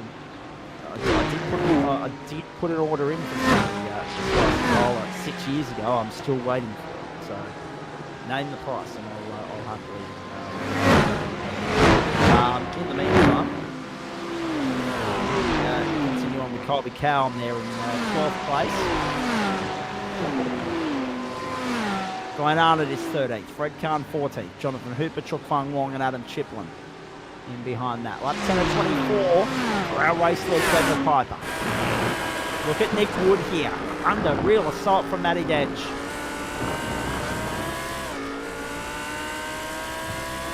Flying his trade for number 1. And just biding his time and waiting for his moment. We've seen him go through the motions here so many times before. And really, to be fair, Adam Wavis, Denchy's done the hard yards already, hasn't he? I mean, he's only 2.5 seconds off Daniel Piper, so he's right where he wants to be on the precipice of the pit window. Well, yeah, it looks like so far so good. Both the PGZ cars had some issues with traffic and getting bumps and spins last week. But so far, other than I think Simon missed the start, did he not? So he's already on the comeback trail. But Denchy is slowly but surely moving his way up, and knowing Denchy, he'll be saving fuel at the same time to get a few extra spots there. But you'll be to see what happens here if all goes well.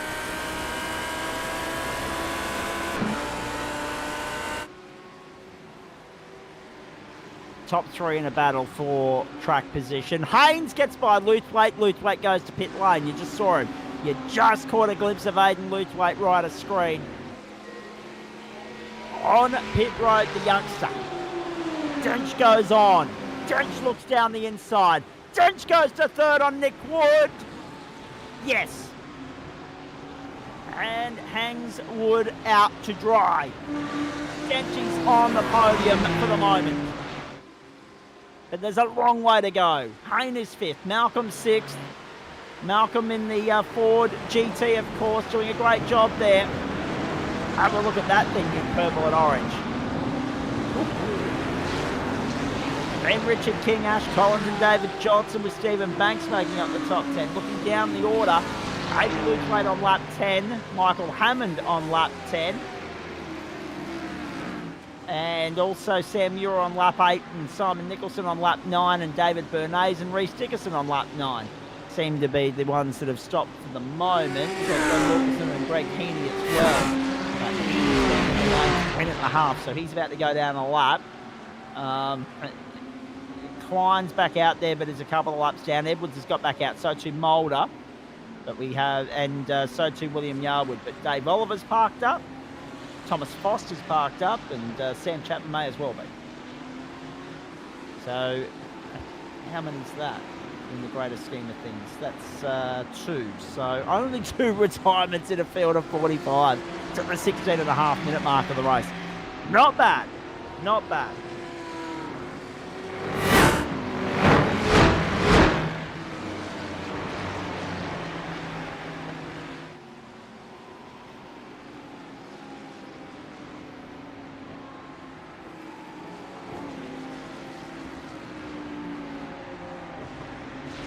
Piper, Haynes, Dench, Wood and Hayne, the top 5. And yes, you're not hearing things. I did say a Haynes with an S and a Haynes without an S in the top 5 there. Yes. I mean, there are a couple of stitch-ups. Hey, you're lucky of the Hayne. Snedden and Snadden is another, yes. Well, there's only Dane one. Snadden and Daniel Snedden. Yeah. It could be worse. Adam Hayne has a brother, so there could have been 2 of them. True. Yep.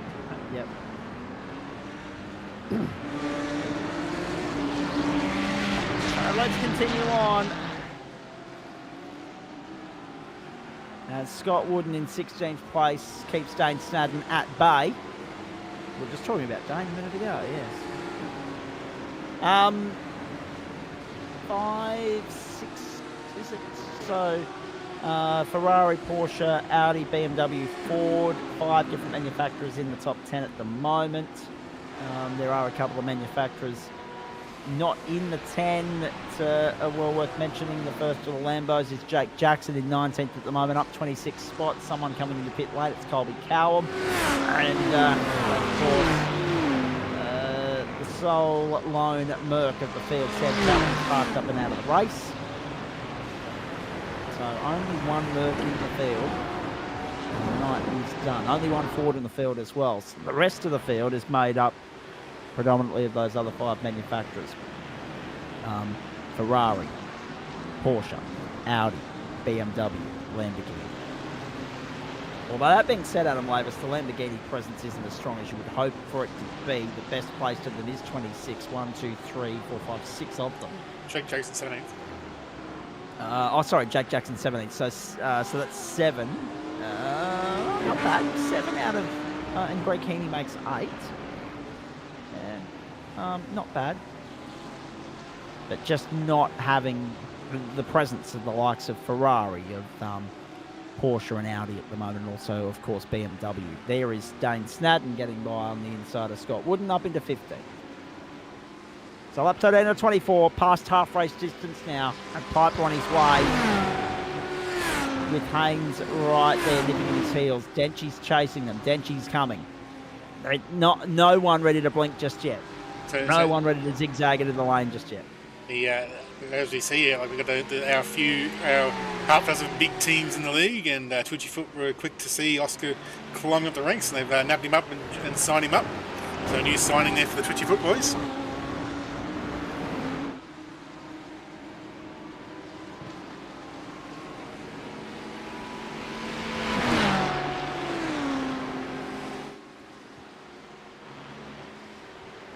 And looks like he's going to try and go for the lead. Got it. Haynes under brakes at the end of the back straight. Gets by Daniel Piper. Piper has led for 13 laps and Haynes has had enough of it. Denchy's coming though. And Piper wants to fight back on the outside on the run down to turn 5.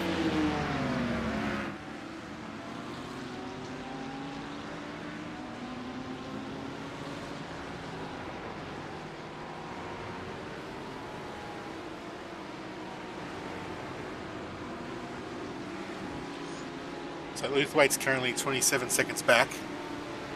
Transit. What's the transit time like? Full transit was 41, but you got a minus to the time it would normally take to get on the straight anyway. So, not hard to tell. Hard to tell. He may still be. I think he's still got a gap on these guys, possibly.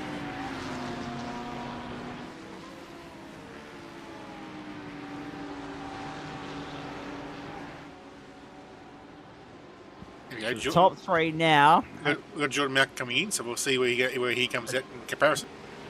Covered by a whisker, handkerchief sort of stuff. Throw a blanket over them and you'd have leftover. That was Simon Nicholson! No, that's uncharacteristic. I'm not sure why he missed the start of race 2 just quietly. So whether that was that he's had to go to the toilet, he missed the call, or whether he's had something come up, I'm not sure. But it seems uncharacteristic that Nicholson would not be on that grid for the start of race 2. Because at the end of the day, he would have been 10th. He would have only been 10th. So Dench has got by Piper, whilst we'll have a look at that replay for Dench's teammate. In the meantime, Haynes is leading. It's half a second the advantage. The fog is making its presence known here. Malcolm down the inside to go back to 17. At the end of his stop-go, pit stop / dash. So Jordan's he's got by Adam Proctor, and the next target is Aiden Luthwaite. Go, mate. He's also gained time because his stop was 2.5 seconds faster than Luthwaite, so now he's right on the back of him. So Jordan is another one of the guys who's like Denchi. He has a spare storage tank of fuel somewhere on his car, and is always able to sip and use less than everyone else. So he's done it again tonight, even with the big thirsty Ford. Somehow managed to get 2 seconds less fuel in the car, and now he's going to try and get it to the end. So Haynes, Dench and Piper. The top 15 yet to stop. Jake Jackson up 30 spots already, but yet to stop. That is the important note there in all of that. It's about half and half, those that have stopped compared to those that have not.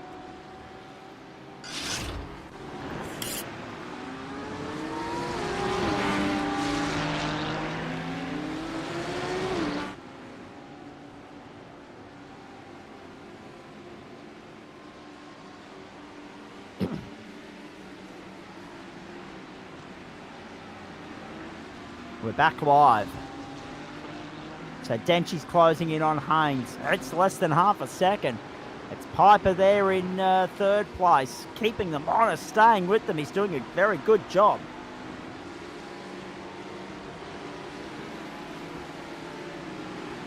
So Haynes, Dench, Piper. Oh, Adam Haynes throwing it off the road.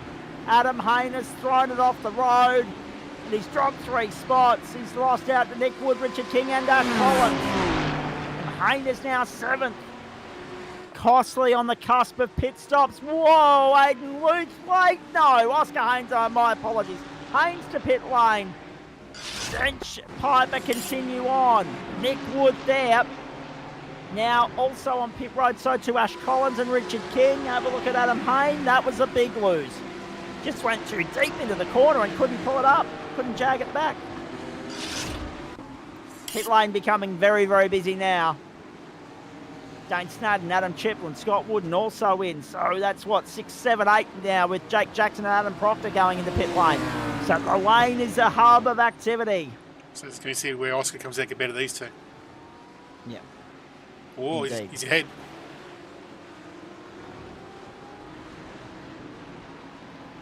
He's done him. So that's a brilliant job from Oscar Haynes. That is a magnificent job from Oscar Haynes. Luthwaite in 9th and Malcolm in 10th have a little bit of work to do to reel in Oscar Haynes. It's 2.6 seconds. What that would be, astonishing. What that would be is that's one of the downsides with the bigger fields. Hitting early, put yourself back in traffic, cost you time. So it's now a very big risk to try for the undercut.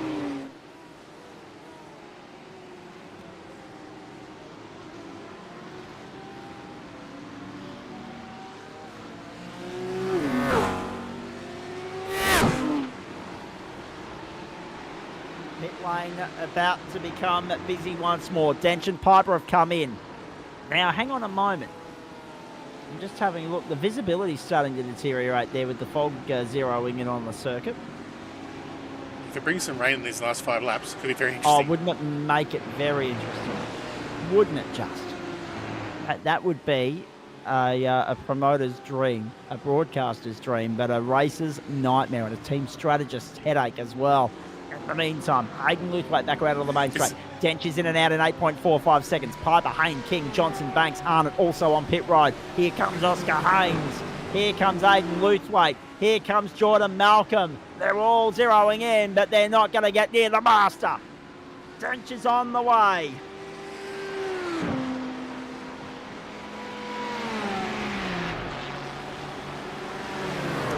So the end of the field's cleansed. No one's going to be able to get an advantage if it does rain. Everyone's going to have to pit again. Or potentially, if it's light rain, because when it's only light rain, you can still do about 2 or 3 laps before you start to lose time because of the heat in the track and tyres. So if it's only light, they might be able to stretch it to the end, but it's going to be a risk if it starts getting heavier because once it does lose the grip, you lose time rapidly. Indeed to do. Oh boy, hold your breath, folks, because if the rain does arrive, we're in all sorts of strife. It was Red Bull Ring with the MotoGP race that rained the last 2 laps, and they had right. people did the split strategy and everything. Yeah, That was. We love a wet race. We love a bike change race in MotoGP. Flag the flag, as they call it. They introduced that 2006, 7, somewhere around there. There was an Australian Grand Prix early in the piece in that era that suffered similar conditions.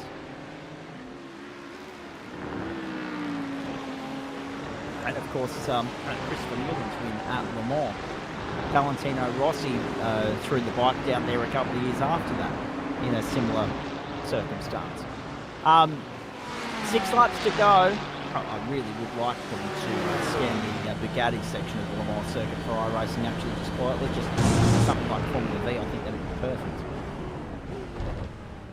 In the meantime, here's Jordan Malcolm all over the back of Hayden Luthwaite like a cheap suit here. They are trying to reel in, but they've got no hope of doing so. Daniel Piper, who's all over the back of Oscar Haynes. Matty Dench is 3 seconds up the road.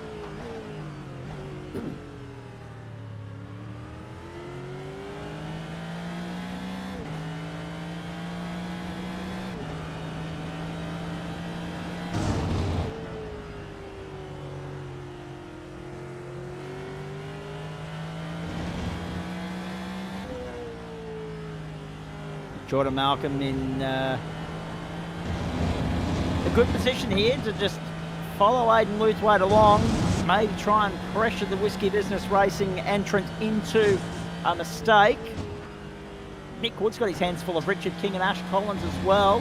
Adam Hayne trying to latch back onto that battle pack. 5 laps to go as Dench completes lap 19. Who's going to run? There. Yeah, he has got a run too. Have a look at this.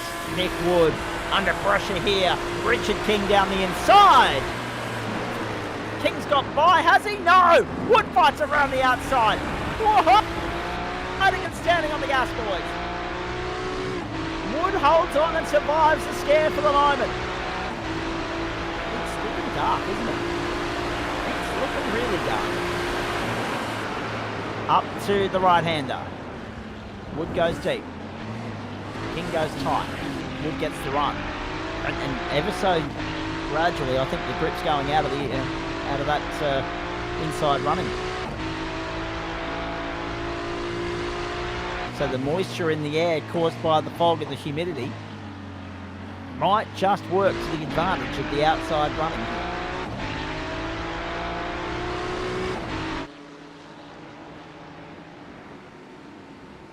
There we go.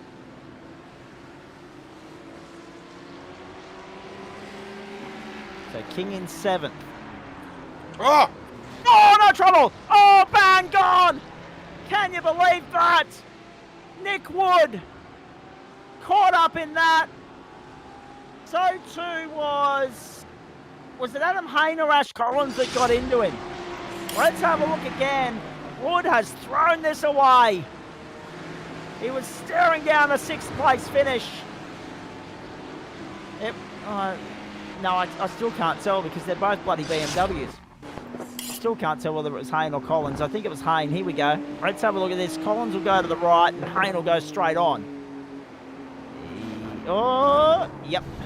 He was like, so you couldn't see the spin with the other 2 cars on the road. Yeah. Couldn't at all. Oh dear. Oh dear, oh dear, oh dear. Now, in the meantime, Dane Snadden. Uh-oh. Wrong way, Dane. Turn around, son. Chuk Fung Wong is sitting there in 14th place at the moment. Jonathan Hoot, the 15th. David Christensen on the comeback trail in 16th. Stephen Banks, Scott Wood, and Adam Burhop. Michael Hammond. Reece Dickerson make up the top 20 and Hammond. So 4 laps to go. Winners and losers all throughout this paddock. We've lost everyone from Michael Edwards down. Michael Edwards, Dave Big Send. Thomas Foster, Big Send. David Christensen getting hip and shouldered. Kicks up a little bit of kitty litter, carries on with it, stays 16th. Henny's a lap down, Klein's 2 laps down, Wilkinson's 4 laps down, Mulder's 5 laps down, Yarwood's 5 laps down, but they're all still running. 75% race distance dictates that they've got to finish 18 laps if they want to be classified, but they're outside the top 25 anyway, so they're not going to score points. Damned if you do, damned if you don't. Everyone down to William Yarwood is still in classification here, and he's 41st. That's great stuff. Christensen on! Sliding, drifting. Oh, he caught it and then pulled it up so that he didn't get in the way, and now he's parked it. Bye-bye. David Christensen, he was going well. Was there contact here? Let's have a look at Oscar Haynes as well. So that was the first moment. That was the grass, that was the kitty litter, that was the AstroTurf. The second piece of this was up the top. He's got all on his own. All on his own. Too hot in and loops it. The rear steps out from under him. Oh, hello. He had everything going for him, and then he could have easily said, no, I've had enough. Uh-oh. I apologise, folks. The screen froze momentarily at my end, so I was a little bit worried about what was going to happen next. In the meantime, Danchley Taine second. It is very foggy out there on the Styrian Hills at the moment. And we've got the World Championship of 27th back here. Yes, exactly. 27th is Chris McDonald, Sean Benici behind him. Jeff Adams, David Bernays, and Shannon Fever. That is the 5-way fight for 27th. Yes, you heard that correctly. It's like a bloody Hyundai Excel race out there at the moment. 6-way. Oh, you're right. It is 6-way. It's 27th through to... No, it's only 5-way. Oh, one of those cars lap down. One of those cars is a lap down. You are right. Oh, but Mulder's lap down. You see just chilling on the back of it. Yeah.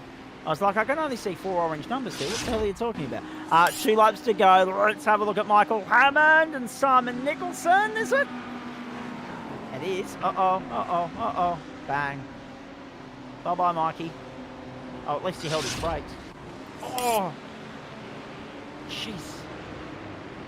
So Nick Wood's on pit road. Michael Hammond's now on pit road. The fog is taking over on the Styrian Hills. We are 2 laps to go. David Bernays is 28th. There are battle packs raging all over the circuit still. The Whiskey Business's Greg Heaney is the first of those to be technically lapped down at the moment. However, Matt Schmidt is on the cusp of going a lap down to Matt Dench.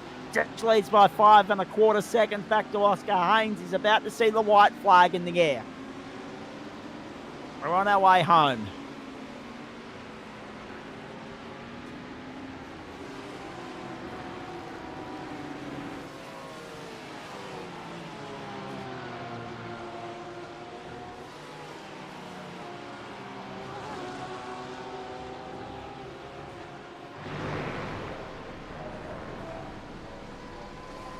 Colby Calm, a beautiful start to his presence in the GSRC, if you don't mind me saying so. Have a look at him in the Porsche. Looking nicely comfortable and right at home there. There's no doubt about that. Sitting ninth, he's got Glenn Arnott behind him. They're chasing David Johnson. This is the battle for 8th. Daniel Piper's still keeping Oscar Haynes honest. Jordan Malcolm has got that bloody Ford in 5th, and that's going to give us 5 manufacturers in the top 5. And the first of the Lambos is 11th in Sam Muir. So the 6 manufacturers still out there on the racetrack are all going to be inside the top 15. We love the variety, the diversity, the versatility of Waste Options GT3. And at the forefront of it all, have a look at the master hard at work. Second in the opening race. It hasn't gone right for his teammate in the second race. So it's going to be race win and round win. Last turn, checkered flag. The number 1 prevails yet again. Ditch does it in the Styrian Hills. Wins at the Red Bull Ring in Austria. Gets the job done. Oscar Haynes in for second. Fast Ditch lap, last lap. with the top club of the race. 1 minute 30.148. And we get all 24 laps in. Bang on 37 minutes. Piper, Luthwaite, Malcolm, King, Collins, Johnson, Calm, and Arnott at the top 10. 11th will go to Sam Muir. 12th to Adam Chiplin. 13th has gone to Chook Fung Wong, holding off Jonathan Hooper. Then Stephen Banks, Scott Wooden. Adam Hayne and Reece Dickerson are going to follow him home. Then in behind Dickerson will be Simon Nicholson, Jake Jackson, and Fred Kahn. And that takes us back to 21st. Then Dane Snowden, Adam Proctor. Have a look at this. Bernays on the outside. Bernays on the outside. Trying to get 27th from the line. Look at this. Got it. Bernays 27th from Fever, Benici, then Burhop, Azard, and Wood. Schmidtke comes home 33rd. I think he was lucky enough to be able to finish on the lead lap, was he not? Can we just pick up Matt Schmidtke, Adam Lavis, and make sure that he's still running around? I believe he's still good. So he did hold off Matty Dench and stay on the lead lap. 33 cars in a green flag, lights out to checkered flag effort over 37 minutes, all on the lead lap. Take a bow, boys. Well done. Greg Heaney, Ben Klein, Michael Hammond in behind that. And Nick Wood still stuck on pit lane. David Christensen as well. Ryan Mulder, William Yarwood, all eligible for classification. That takes you back to 40th. Glenn Wilkinson, Michael Edwards, Dave Oliver, Sam Chapman, Thomas Foster round out the field. Wow. Denchi does it again. For Jessica, I had story time to get back to, so before you shoot through and we get stuck into the post-race show, since Adam Lavis so kindly brought it up, let me take you through the night of September 20. I want to say it was September 29, 2018. It was AFL Grand Final Day. And then NRL Grand Final Day was the 30th, and October 1 was the 1st, if my maths serve me correctly. My birthday that year was the Saturday, so Saturday the 29th of September, right?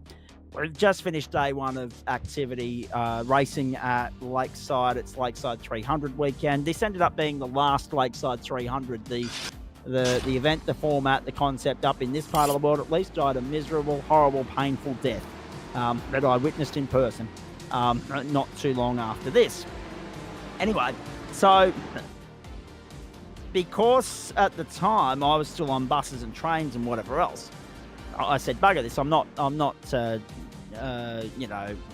hiking it all the way back to Ipswich on the Saturday night and coming all the way back to Quongbar on the Sunday morning. So I bought myself one of those bloody pump-up mattresses from Kmart or Big W or somewhere, and set it up in the museum, in the top floor of the museum, in the offices up at Lakeside. There's showers downstairs, it was all good. But I didn't make it there before stumbling upon the Lavis boys doing the same thing. They were all camping at the racetrack as well. And Trent's dad looks at me and says, hey Zach, what do you drink? I was like, oh, if you've got Canadian Club, then I won't say no, but I'm a very fussy sort of drinker, and I'm not a big drinker. He said, yeah, we've got Canadian Club, no worries, come in, have a seat. So I do, and I made the mistake of not watching them pour the drink. and I've picked this thing up, and they've said, oh, what do you want with it? Dry, cola? I said, if you've got dry, great. If you've got cola, I'll have that. And I made the mistake of not keeping an eye on these blokes pouring the drink. They must have triple shotted the bloody thing. And it's taken me all night to drink it to the point where I'm getting them to water it down with some dry and some water and some other things as we go. It was as strong as I've ever had in my life. So I'm sitting there swigging away at that very slowly, and then they said, "Oh, how about a second?" And I was like, "Yeah, just not as strong as the first, please, boys. That's hit me for 6." So I reckon they double shotted the second one rather than triple shotted. And we've got Graham Stewart Bain, and we've got Greg Heaney, and we've got Paul Wood, and we've got Jordan Malcolm joining us here in Central Commentary just now too, by the way, ladies and gentlemen. We will get to the post-race show very shortly because Adam Lavis has a very early start tomorrow morning, and therefore we've got to make this short, sharp and sweet. We'll try and be out of here by 10:15, if not 20 past. Anyway, so the second one went down sweet, beautiful. I was like, all I wanted to do at the end of the day, I wasn't planning on sitting around and socialising. I was just planning to go up, tap the hotspot in, launch Fox Footy on the Foxtel Go app, and watch the AFL Grand Final replay between West Coast and Collingwood, won by West Coast, of course. And next minute I'm here drinking with the Lavis boys and the rest of the skid control crew. So I've walked upstairs and I've staggered and stumbled, and I'm in all sorts of strife. And I've rang Mum and said I might be in trouble tomorrow here. I've had some sort of scotch, and it was strong stuff, whiskey, whatever. Wake up the next morning, clean as a whistle, no hangover, no nothing. It was only after that I've gone and caught up with the boys, and I've been reliably informed that it was not shelf-brought brewed. Let's be perfectly honest. And as a result of that, I was like, I'll have some of that anytime you've got it. I'll happily, buy it off you, because I woke up without a hangover, and I was able to go and do the job almost as good as I did it the previous day. So, yes, that's the story. Rightly royally stitched up on the Saturday night, but not hating life and not hating them on the Sunday morning. I thought they quite enjoyed, actually, Adam Lavis, as I was walking down the pit lane, because I got the sunglasses on and all that, and they were like, how are you felt this morning, Zach? I said, better than I thought I would be. So yes, that is one for the ages of 2018 Lakeside 300. Let's get into this post-race show right now. And we've already lost a participant from the post-race show here. I'm not sure who that was that's already seen themselves out the door, but we'll hopefully get them back. In the meantime, just having a look down here. No, I've got no idea who's already seen themselves out. So before anyone else sees themselves out the door, let's get to Paul Wood. Let's get to Greg Heaney and Graham Bain. I think it was Jordan Malcolm, actually, and he's just rejoining us now. Might start with you, Mr. Bain. Nice to know that you go under Graham Bain on GSRC platforms and Graham Stewart on our in our comment section, but at least you're able to back the word up. That was a very nicely controlled race in race 1 of GT3 AM from you, and you backed it up with the podium in the second, I understand. Yeah, so thanks for having me. I just thought I've been talking so much smack in the chat, but I should probably defend myself a little bit. But yeah, I usually go by my middle name, so that's why I'm a little bit different on Facebook there. But it was a tough race, and yeah, Andrew Neil was just right on the back of me the whole time and didn't give me any breathing space. And on the second race, I just got caught up in the traffic for a little bit, but managed to claw my way up to third and had a lot of fun. Really looking forward to doing some more. Stay with me, mate. I'm going to come back to you in a moment. Andrew Neil, Robbie Bradbury, Graham Bain. Can we just bring that back, please, Adam Lavis? Just to let everybody know at home. Adam Hennessy, James Francone, Robert McGrath, Bradley Carr, Dale Sharp, Ben Lavender and Chris Bleakley made up the top 10. Boy, there's some names in there that I know.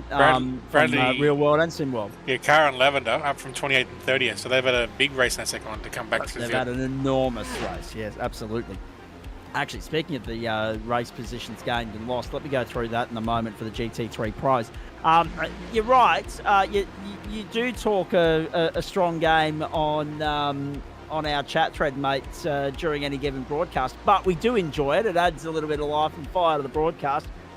So I guess now that we get an opportunity to have a chat to the man, the myth, the legend himself. And we do realise that he's not just a couch critic; he can actually back it up. Give us the Graham story. Give us the sim racing background. How long you've been involved, and obviously why it's taken you until now to get out there and prove the point.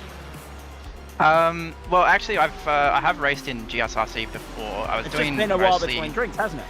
Yeah, I was doing mostly the endurance events, and I was also helping out with the endurance race control for a little bit. But I was only racing with an old Logitech wheel back then, so I've managed to get myself set up on the Simagic gear, and I only just built the cockpit last week. So yeah, I've just been itching to get back into it. It's just I haven't had the equipment.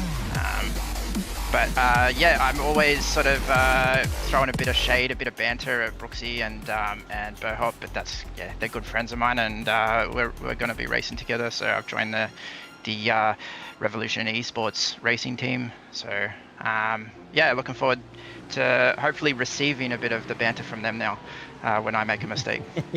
Yes. In saying all that, I must say we quite like the fact that, and everybody here is not immune to it at all, the fact that we're all mates. At the end of the day, your mates are the first people to throw you under the bus. So it's nice that you can hold them to account and keep them honest, and I guess also in a way keep them level-headed as well, not let them get too far ahead of themselves. Yeah, that's it. Just knock them back down a peg if they start to get a bit too cocky, but that'll be my problem as well, I think. So as long as they can keep me in check, we should all have a nice balanced team. You mentioned the Logitech, and now obviously the way you've been able to reinvent your sim rig setup. The evolution of this game in more ways than one, the setups that you guys have in your home offices compared to, well, that's one way in which the wheel has been reinvented in recent years, mate, but also iRacing as a platform in recent times has reinvented itself as well. I keep saying it, I'll say it until I'm blue in the face. iRacing and this virtual online motorsport platform has been the real winner out of the last 5 years, hasn't it? Yeah, I think especially during the pandemic era, it got a lot of exposure because you know, a couple of the series like the V8s and that were racing online, and I've definitely seen the activity over the last few years has picked up, and just the quality of the content. Like, how good is Rain? Like, I think they absolutely nailed it right out of the box. Yeah. Very impressive. That was my next question for you. How much have you dabbled in that? And obviously, that's question number one. It's a two-parter. Taking me back to GT3 for a moment and the topic at hand. Talk to me about why you went with the Audi tonight and what you like about that car as opposed to the other manufacturers available there. I wouldn't say I have any particular affiliation. I just because I haven't raced for a little bit, the Audi's new to me, so I only picked it up this week and just thought I'd give it a try, and it seems to be working for me. So, but before that, I was usually a fan of either the BMW or the Porsche. And how regularly are you going to see you on a Monday night now, mate? I mean, obviously, we're always expecting you in the spectator lounge when the supercars are on the circuit, but is the GT3 gig going to become a mainstay sort of thing now? Yeah, hopefully. I obviously work permitting because I'm a shift worker, so you know, if I can't make it for the race, I'll try and make it for the chat. Just don't tell my boss that that's what I'm doing. But yeah, I'll try and race as often as I can for sure. I might even jump in on the Wednesday Porsche Cup as well. We'll see. Another question for you with regards to, you mentioned the Tempest weather system and the way in which they've nailed it. How much time have you spent getting acquainted with it, mate? Just the last week or so, really. I can't tell if I'm slow or if everybody's slow, but it definitely is a lot of fun. Yeah, gets the cars out sideways. I'm really impressed with the way you have to stay off the rubber and stay off the lines, and it really makes the track feel a lot more dynamic. But what I haven't really had any exposure to is a changing track. So like, you know, a track that's going into dry conditions, for instance. Everything that's been official so far has just been either wet or dry, not a mix. So looking forward to seeing some of that. Indeed, indeed. Looking forward to seeing you here on a more regular basis, mate, and having a chat to you along the way as well. Well done tonight. Talk me through, we obviously saw the first race, and Andrew keeping you very nice and honest there, but talk to me about the second race and the challenges associated with that, the invert situation on a track like this. It's always challenging to find your way forward. Yeah, it was actually quite stressful. Starting 10th, and there was a few big, big events that happened in the opening laps, a couple of big crashes and stuff. So had to avoid a lot of that, and then just trying to fight my way through the traffic. So I felt that I must have been running a bit more downforce than everyone else because they were all taken away from me at the straights, and I just didn't quite have enough to overtake through the corners. But eventually worked my way through. But yeah, it was absolutely hard yakka for sure. And I only managed to get past Hennessy on the last lap there. So it was tight. It was almost going to be a fourth for me. All right, very nicely done. And the next stop's Mount Panorama.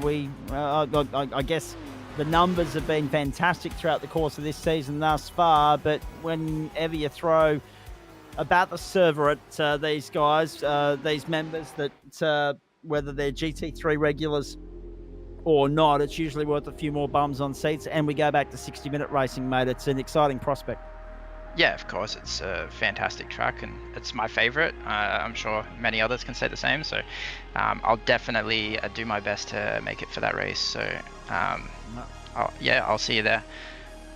You will indeed, mate. We're going to let you go. We've got to get out of here a little bit earlier than planned tonight because Adam Lavis has got an early alarm tomorrow morning. We don't want to hold him up from a few hours of the old beauty sleep. Thank you to you. Well done. Congratulations on the result tonight. Nice to see you on the circuit again, and hope that the rest of the season goes well for you. Yeah, I'm looking forward to it, and thank you very much for having me.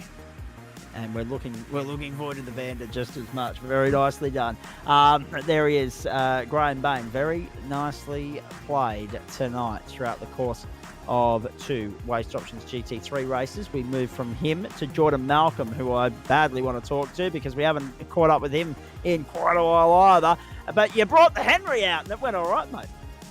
Yeah, Henry did very well. I was very surprised when I hopped into the server and I saw I was only I was like in the mix and then qualified only half a tenth behind Denchi. So I was very surprised with the pace of it.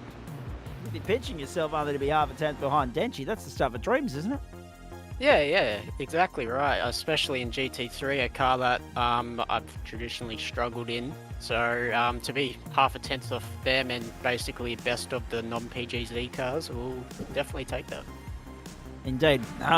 Talk me through, I mean, we saw a lot of race 2, 5 different manufacturers in the top 5. You kept Aiden Newthwaite on us there towards the end. You just weren't able to find a way by.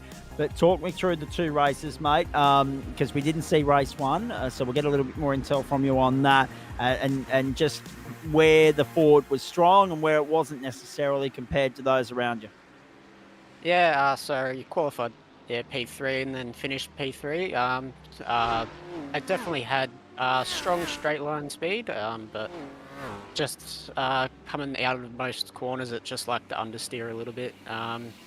So that's where the Ford struggled the most. But apart from the 2 out front, Nicholson and Dench that pulled away, I think I had 3 seconds to 4th place behind me, so it actually managed to pull away from the rest of the pack. So, and then that second race, coming from 8th, just myself probably wasn't aggressive enough coming through the traffic, and then getting stuck behind those BMWs were rapid in a straight line, so I couldn't really do anything with them.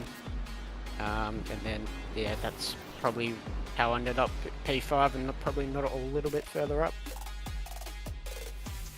All right, mate. Talk to me about what you've been up to of late, because I see the occasional social media post from you. I know you've been flat out busy, but is this a case of just a cameo appearance from you and the old GSRC GT3s, or are we going to start to see you come back on a semi-regular basis again? If the Ford's this competitive every track, I might have to start coming back every week. But no, I did some laps during the week with the 1-9 boys, and then found out was pretty similar to them, but mostly GT4's my wheelhouse. So mostly Wednesday nights try and stick to the most, and then other GT4 leagues around, and then I'll just hop in GT3 to see how I compared or how slow I am.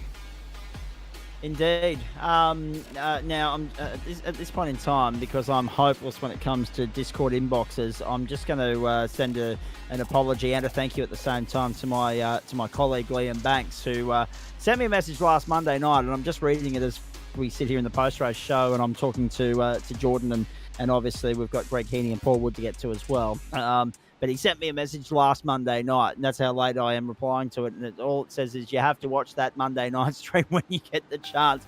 And Adam Laver said it just as much when I got into the to the booth tonight. But so apologies for not getting back to you until just now, mate. But also, thank you for filling in, and an advance thank you for filling in probably next Monday night, as well as I head to Cessnock for some personal commitments down there. I've got a medical appointment, and I've also got a wedding to attend, so looking forward to that immensely. Good on you, Banksy. And I must say too, I don't mean to be rude, but Discord really gives me the old SH1Ts, because you get the notification through your email when someone sends you an inbox message. And it doesn't tell me that it's Liam Banks messaging me. It tells me it's his handle. And I was like, I don't bloody know who that handle is. So that's why I hadn't engaged with it until just now. Hey, Jord, before we let you rock and roll out of here, mate, obviously 2 top 5 results tonight. That was really impressive, particularly in that car. We can't wait to see what happens when they phase out the Ford GT and roll in the Ford Mustang GT3 car. That's got to be only a matter of a few season updates away, surely. But all the rage, all the talk at the moment has been the Tempest weather system. How much of a play have you had with it, please? Yeah, as soon as it came out, I was straight onto it. Did a lot of laps, a lot of hosted testing the new weather. So I've been in a lot of hosted races, whether it's like mucking around or semi-serious. But in terms of officials, I haven't really touched wet weather in officials, just because I don't really trust the people around me as of yet. Especially with a single screen, it's definitely very, very challenging. But I enjoy the challenge. It's definitely the lines you have to take, especially in high downforce cars, reminds me of go-karting. So definitely enjoying it. Indeed, and I think everybody else feels the same way. And there's obviously more to come there within that framework as they continue to roll it out across more platforms, more series, and more cars as the year rolls on. What's next for you, please, mate? Probably GT4 Wednesday night. I'm not sure where they're at actually. Well, they're at Nürburgring combined, so I'll probably be smashing walls along the way, but we'll give GT4 a crack and then we'll see how we go. That would be awesome, because obviously there'll be a lot of eyes keeping an eye on that, because in a fortnight's time we're there with Waste Options GT3, and it's a 90-minute special, so a lot to be excited about. Go well, mate. Thank you for that. Well done on the result tonight. Well done on across the 2 servers by being the only Ford driver, ensuring that all 8 manufacturers made an appearance in GT3 tonight. That rarely happens. No problem, and rare Ford podium as well. And exactly. And first for me, actually, it was the first GT3 Pro podium, so I'll definitely take that. Indeed you will. Well done, mate. Congratulations. Particularly impressive when you look at the competition ahead of you and around you. No doubt about that. Speaking of which, let's dive from you and go down and have a chat to Greg Heaney, if we may. I take it less said about your second race, the better, Greg. But again, Aidan Luthwaite continues to fly the flag just nicely. Oh, most definitely.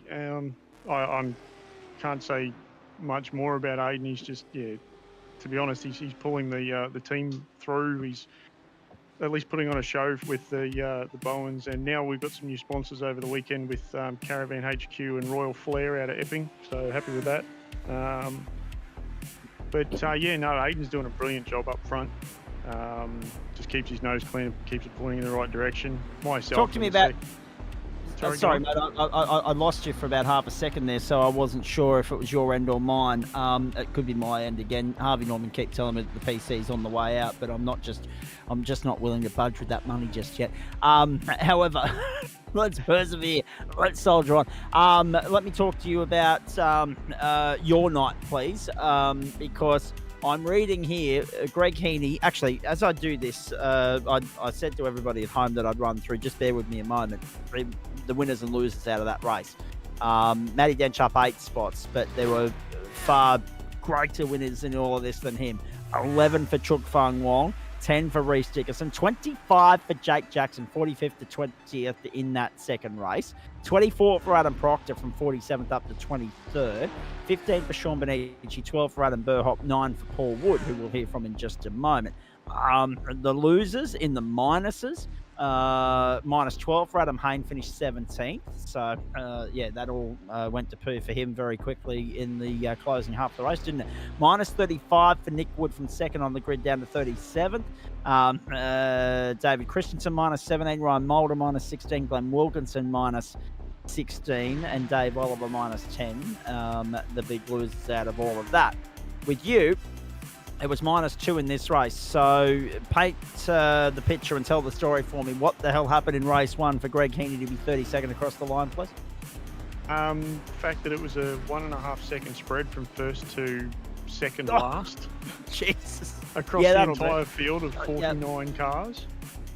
The numbers have been extraordinary, haven't they? Yeah, qualifying was separated by tenths or hundredths. Yep. It was insane. It was a 1.5 spread across the entire field. Never seen anything quite like it. No, yeah, you pick up a throttle that little bit earlier, you're going to jump 10 spots. And then, yeah, race 1 was all right.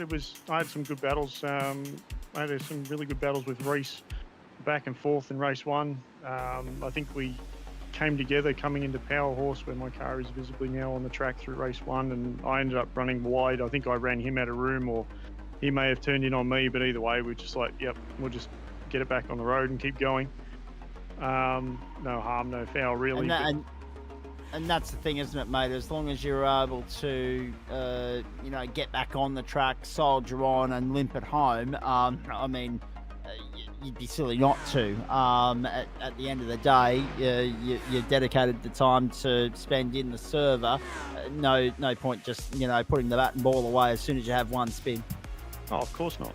And then race 2 was coming up to the top of the hill for myself, and obviously 40 plus cars on the track trying to get through the hairpin at the top of the hill was a little bit tight, and I think I had a Mercedes decide to park itself up the inside, and I had a Porsche come across my nose, and I think I had something, I don't know what it was, that ran up the back of me. So persevered for a handful of laps until the pit window was open, and then I was like, all right, I'll get the fuel in and we'll get to take the optional repair just to get the car straight again, and just persevered in the end.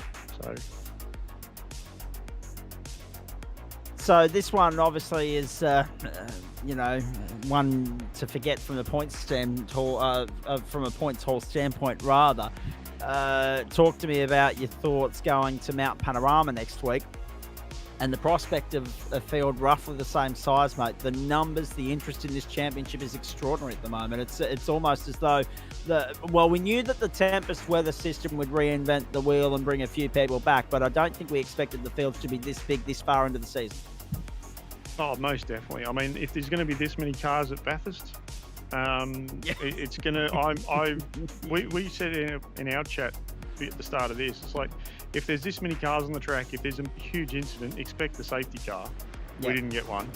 There wasn't really huge incidents. There was only a couple of cars here or there that had taken each other out. So, and because you've got so much runoff here, you've got plenty of space to get past. Race 2, it was the same again. A couple of small incidents here and there, cars, but we had enough spread for our guys through the field that we could call incidents half a corner ahead or a corner ahead, so we had plenty of space to get around and clear them. But yes, come Bathurst, it's going to be very interesting. I would not be surprised if Kev throws a safety car at some point next week at Bathurst, and especially if depending on if Adam's pulled out the weather gods or not. Yeah. If it gets wet, it's going to be very, very interesting. I think there might have been a subtle sledge from Matty Dench in the direction of his teammate Simon Nicholson just now. I did see something pop up about that. Yeah, it says, seems good unless you start from pit lane. And Simon started race 2 from pit lane, and we are still none the wiser as to why. All right. Greg, what's on for the stable for the rest of the week, mate? Umming and ahhing about GT4s this week for myself, being it is at Nords. But I'll definitely be back for Vs and Super Formulas, and then you'll see me again for SRXs on Friday night. And if anything, Nord serves as just a good familiarisation session with the track more than anything else for when we go there in a fortnight, mate. Well, yes. Obviously in a slightly slower car and nowhere near as much downforce, but yes. But yeah, no, I mean, I'm pretty familiar with the track as it is. I think Nords in the GT3s, if there's going to be 40 plus cars on the track, it's just going to be a case of get to the end in a straight car. Yeah. And I'm just having a look through the results of that second race there. The second best of your mob was Fred Kahn. So, I mean, Fred's racking up some nice results too. Yeah, he is. I think he was just saying in the chat that he cost himself a handful of spots in the back end of the second race. I think he may have put it a little bit too hard into the last corner and lost the rear of the Beamer, but it is what it is. But he managed to get through to the end and still placed fairly well. So, indeed, he did. Indeed, he did. Hey, mate, we'll leave it there because we've got Paul Wood to get to, and then, of course, we've got to wrap things up. So thank you for that. Well done. Good luck for the rest of the week. We'll catch up on Thursday. No worries. Cheers, guys. All right, from Greg Heaney down to Paul Wood for the last rights on tonight. The last comments go your way, Woodsy. Talk us through that. It was a fairly hectic night at the office. People everywhere. Yeah, you could say that. It was, for me, not a very pleasant evening from start to finish. I was just on struggle street from beginning to end. I could not get this car to turn at first, and then I couldn't get it to stop turning in the end, and every corner was just looping, and could not find a balance, so it was just felt really slow the whole evening. So not a lot of confidence in the car for me, which I think showed in my results. I was just trying to keep the car straight and get the car to the finish with this one. But yeah, it was just a shocking night all round. But the only spots I think I really gained was just other people getting caught up in incidents and coming off the track. So yeah. Well, I was going to say there was one Lambo not make it to the finish. There was Braden Sagassa who didn't start. It was Greg Heaney a lap down at the end there. Matt Schmidtke and Andrew Hazard were either side of you. But the only two Lambos we saw in the top 20 were Jake Jackson and also Sam Muir. So was this maybe an Achilles heel circuit for that car, Paul? Oh, well, quite possibly. I couldn't quite figure out what it's... I haven't felt anything like that so far in what I've driven, which has only been, through this third week. But I just couldn't get it out of the car. There was just something that... and it was not really corner entry, it was mid-corner that it just wanted to keep coming around. And so you either had to really slow the car up to make sure that the back end stayed stable and power out, which obviously made you very slow, or you just had to go in and hope that the front end didn't want to take... the rear end didn't want to take over the front. So, yeah, just... a hard track. I don't know whether it was just something that because the Audi's very similar, but it seemed to go really well here. I'd like to say, yeah, it's something in the car, but possibly could have been partly the driver. Like I said, my setup was not any good for this track either. It was coming in and trying to get it done very quickly, which didn't quite go to plan. So, yeah, I don't know. Was it the car? Well, let's say yes, just to make me feel a bit better, I suppose. No. Oh dear. Not too bad from you, Woodsy. At the end of the day, mate, I mean, there were a couple of different factors tonight. One was, as you say, you couldn't get comfortable with the car, but there was so much traffic to contend with, so many people out there. Just to get to the finish was somewhat of an achievement, but desperately be hoping that the Lambo's a bit of a stronger performer when you get to Bathurst next week. I'm hoping so. If I can't get it under control from tonight, then yeah, I'm not looking forward to it. But in saying that, like last week Sebring, I got it feeling quite comfortable. The first week, I figure we raced that, but I had it feeling comfortable. So I'm just going to have to put a little bit more time into over the coming week and see if I can get it stable for Bathurst, because I'm going to need it. I can't have it as unpredictable as it was tonight. There's just no room for error around Bathurst. You'll end up dead. And so it needs to be far more compliant and predictable, I think. And I think if the incidents we saw at Sandown and the supercars were repeated in any way, shape or form by the GT3s when we get to Bathurst, there definitely would be a safety car deployment. Woodsy, what does the rest of your racing week look like, please? GT4s at this stage, which I'm looking forward to. And on Thursday will be the Super Formula Lights, is what I've got for the rest of the week. Very nicely done. How are you enjoying those Super Formula Lights, just quietly? I'm actually having a bit of trouble myself coming to terms with it. I felt far more comfortable in just the Super Formula itself with a bit more power, maybe a bit more downforce, but I think I'm trying to drive it too much like the just the standard Super Formula. So with a little less downforce and not as much power, I'm pushing the car too hard through the corners. So I'm either coming in too hot and trying to push it too hard out, so I get a lot of understeer. So I've got to get my head wrapped around it, give it a couple more weeks, but weather's been all over the shop with it. So we'll see how we go with that, and I'll just keep plugging away and hopefully get there. Before I wrap this thing up, I'd like to get a comment from you with regards to the rest of your Oz E-Races stable, because unfortunately it wasn't a clean run for either Michael Hammond or David Christensen in the end. No, they weren't happy. I think it was just a bit of a rough evening out there. I'm not sure what it was. There was a little bit of silly driving, probably a little bit more room it could have been given for such a wide track. They weren't happy. I haven't seen the incident, so I don't know what was actually involved. I'm sure I'll probably get privy to it over the coming week, and a lot of other incidents through steward reports. But I just saw the aftermath as I was coming around, being so far back. So yeah, I'm sure I'll hear over the coming days what actually happened, maybe even see them, and we'll go from there. But hopefully we'll get back to a few more guys on the field coming up. I know Nick wasn't here because he's having a bit of trouble with his computer again, but yeah, the other guys, it's a little bit of frustration on their part, but yeah, we'll see how we go next week. All right, mate, very nicely done. Thank you for that. Go well for the rest of the week. We'll see you Thursday night. No worries. Thanks, guys. There he is, Paul Wood. Big night, huge night. 3 very entertaining races, 3 stacked grids.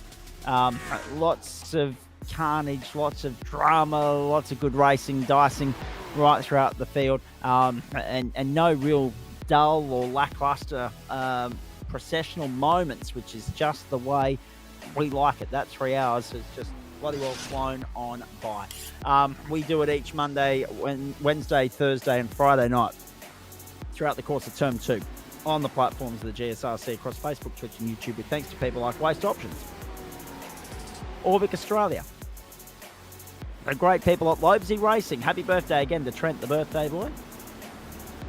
M-Wave Australia, Blush Graphics, and of course the naming rights sponsor of Thursday Night Motorsport, the great people at Sprite and Cider. Right, let's remind you of what's coming your way as far as the rest of week 4 of Turn 2 is concerned. The Brendan Van Ryn Cup continues tomorrow night. The Lobesy Racing up-and-comers in the Ferrari GT3s from Alton Park. Oh, geez. 3-race super sprint format there from 7:45. That is a GOAT track. There's no doubt about that. Now, that'll be followed by a far better racetrack as far as I'm concerned in the GT1 Civil War from the Circuit Gilles Villeneuve in Canada. 40-minute race there, 9:10 Eastern Standard Time. Wednesday night, the Porsche Cup takes you to Spa-Francorchamps, 2 sprint races. So the Porsche Cup car in the Production Car Challenge. I should elaborate. 2 sprint races from Spa, 7:30 Eastern Standard Time. Then on to the Nordschleife. Excuse some wet weather, please. The funny thing about Production Car Cup having a Porsche Cup there, out of the 5 cars, it's actually the most production car because it's from the showroom. Exactly. The irony, hey? How good's that? So if you want your Porsche fix, go to Wednesday Night Motorsport, of course, and stay there for the Nordschleife round of the GT4 Challenge from 8:45 Eastern Standard Time. It's a 60-minute race, which for those guys will be something in the vicinity of about 7 laps, give or take. That's the estimate. 7 laps is the estimate at the moment. Yeah, you won't get much more than that. It's about a 9-minute lap in those cars. Bit of sub 9 and 3/4. If you're fast. Yeah, righto. Jeez. The Algarve International Circuit for Thursday Night Motorsport for both legs of the doubleheader. The triple treat of Formula V action to kick us off from 7:30 Eastern Standard Time. Then we stick there for a 60-minute race. Yes, you read that correct, and so did I, sadly. I thought I was going to get an early night Thursday night, but I'm not. It is an 8:45 start, a 60-minute race, the first of 2 in the calendar for the Super Formula Lights from the Algarve International Circuit. Portimao, Portugal. We're delighted to be going back to that part of the world and getting our first taste, our first look at that circuit on Thursday Night Motorsport. It'll be fantastic. Adam Lavis has been hard at work, no doubt, putting the camera package together already. Yeah, that was yesterday's job. Sonoma. Sorry? That was yesterday's job. Yes. That's why we didn't. Okay, copy that. Friday, yes, Joe Baldwin's in the chair with Nick Fodiatis along for the ride. The NASCAR SRX series on the Sonoma Raceway in California. 3 sprint races there from 8 p.m. Eastern Standard Time.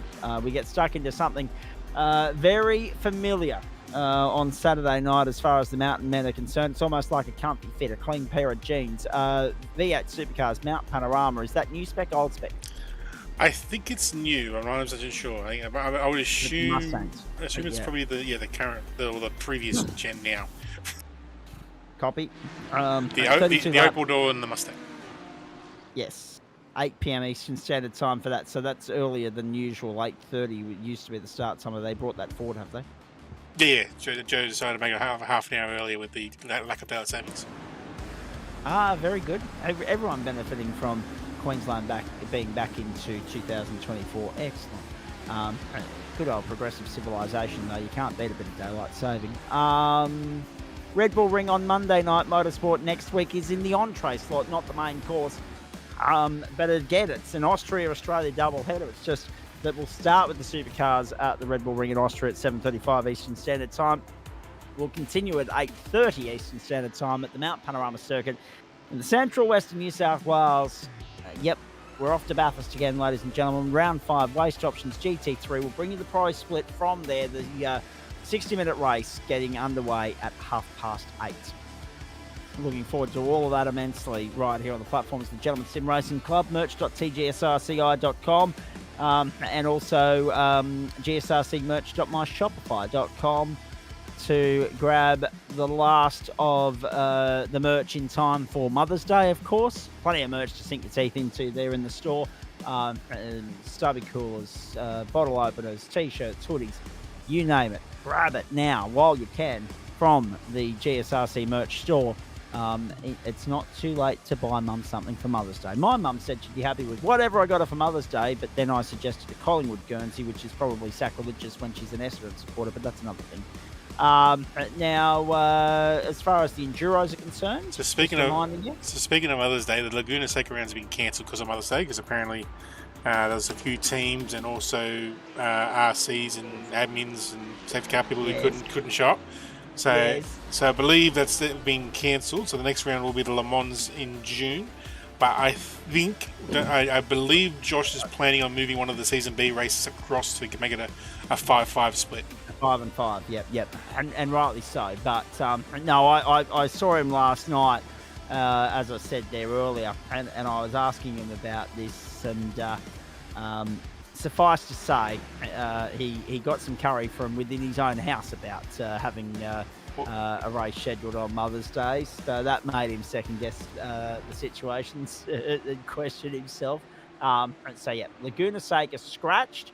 Not going on. So it's an extra 5 weeks you've got to wait now for GSRC Endurance Racing, and that will be the what is it going to be? The third round of the season, and it will be from the Circuit de la Sarthe, Le Mans, south of France, the same day as the Real World 24-hour, Sunday, the 16th of June. Hope you can join us for that. Then on to Motorsport Spa, Fuji, Mugello, the Nordschleife, Red Bull Ring, and Road America to see out the season. Very nicely done. All right. Thank you to Andrew Neal for that final comment from our YouTube thread. Thank you to you at home for your company. Thank you to Adam Lavis for producing and directing the broadcast as per usual. And good luck on Thursday night, mate. We've enjoyed what you brought to the table so far in Super Formula and also Formula V. Hope you've enjoyed it at home. Thanks for coming along for the ride. And of course, hanging in there with us for the last 3 hours. You've certainly got your bang for your buck tonight. Value for money in every sense of the word. Some great racing from first until last. The return of Graham Stewart / Bain. Bane of my existence, trying to work out if it was Graham Stewart that was under the Graham Bain name there, and then the answer was revealed after the 14 laps of race 1 in GTM. And of course, Dench continuing to do Denchy things in GT3 Pro. And of course, Greg Favell doing Greg Favell things in the supercars earlier in the piece, and Aidan Schultz winning Super 3 as well. Hope you enjoyed Monday Night Motorsport for the platforms of the Gentleman Sim Racing Club. It is, of course, night 1 of week 4 of term 2 done and dusted. The boys look forward to your company on Wednesday night. I'll be back Thursday night as week 4 continues as we edge ever closer to the halfway mark of the campaign. For now, on behalf of the entire broadcast commentary and production team here, I'm Zach Caban bidding you a very good night. Thanks for your company, everyone. Bye for now.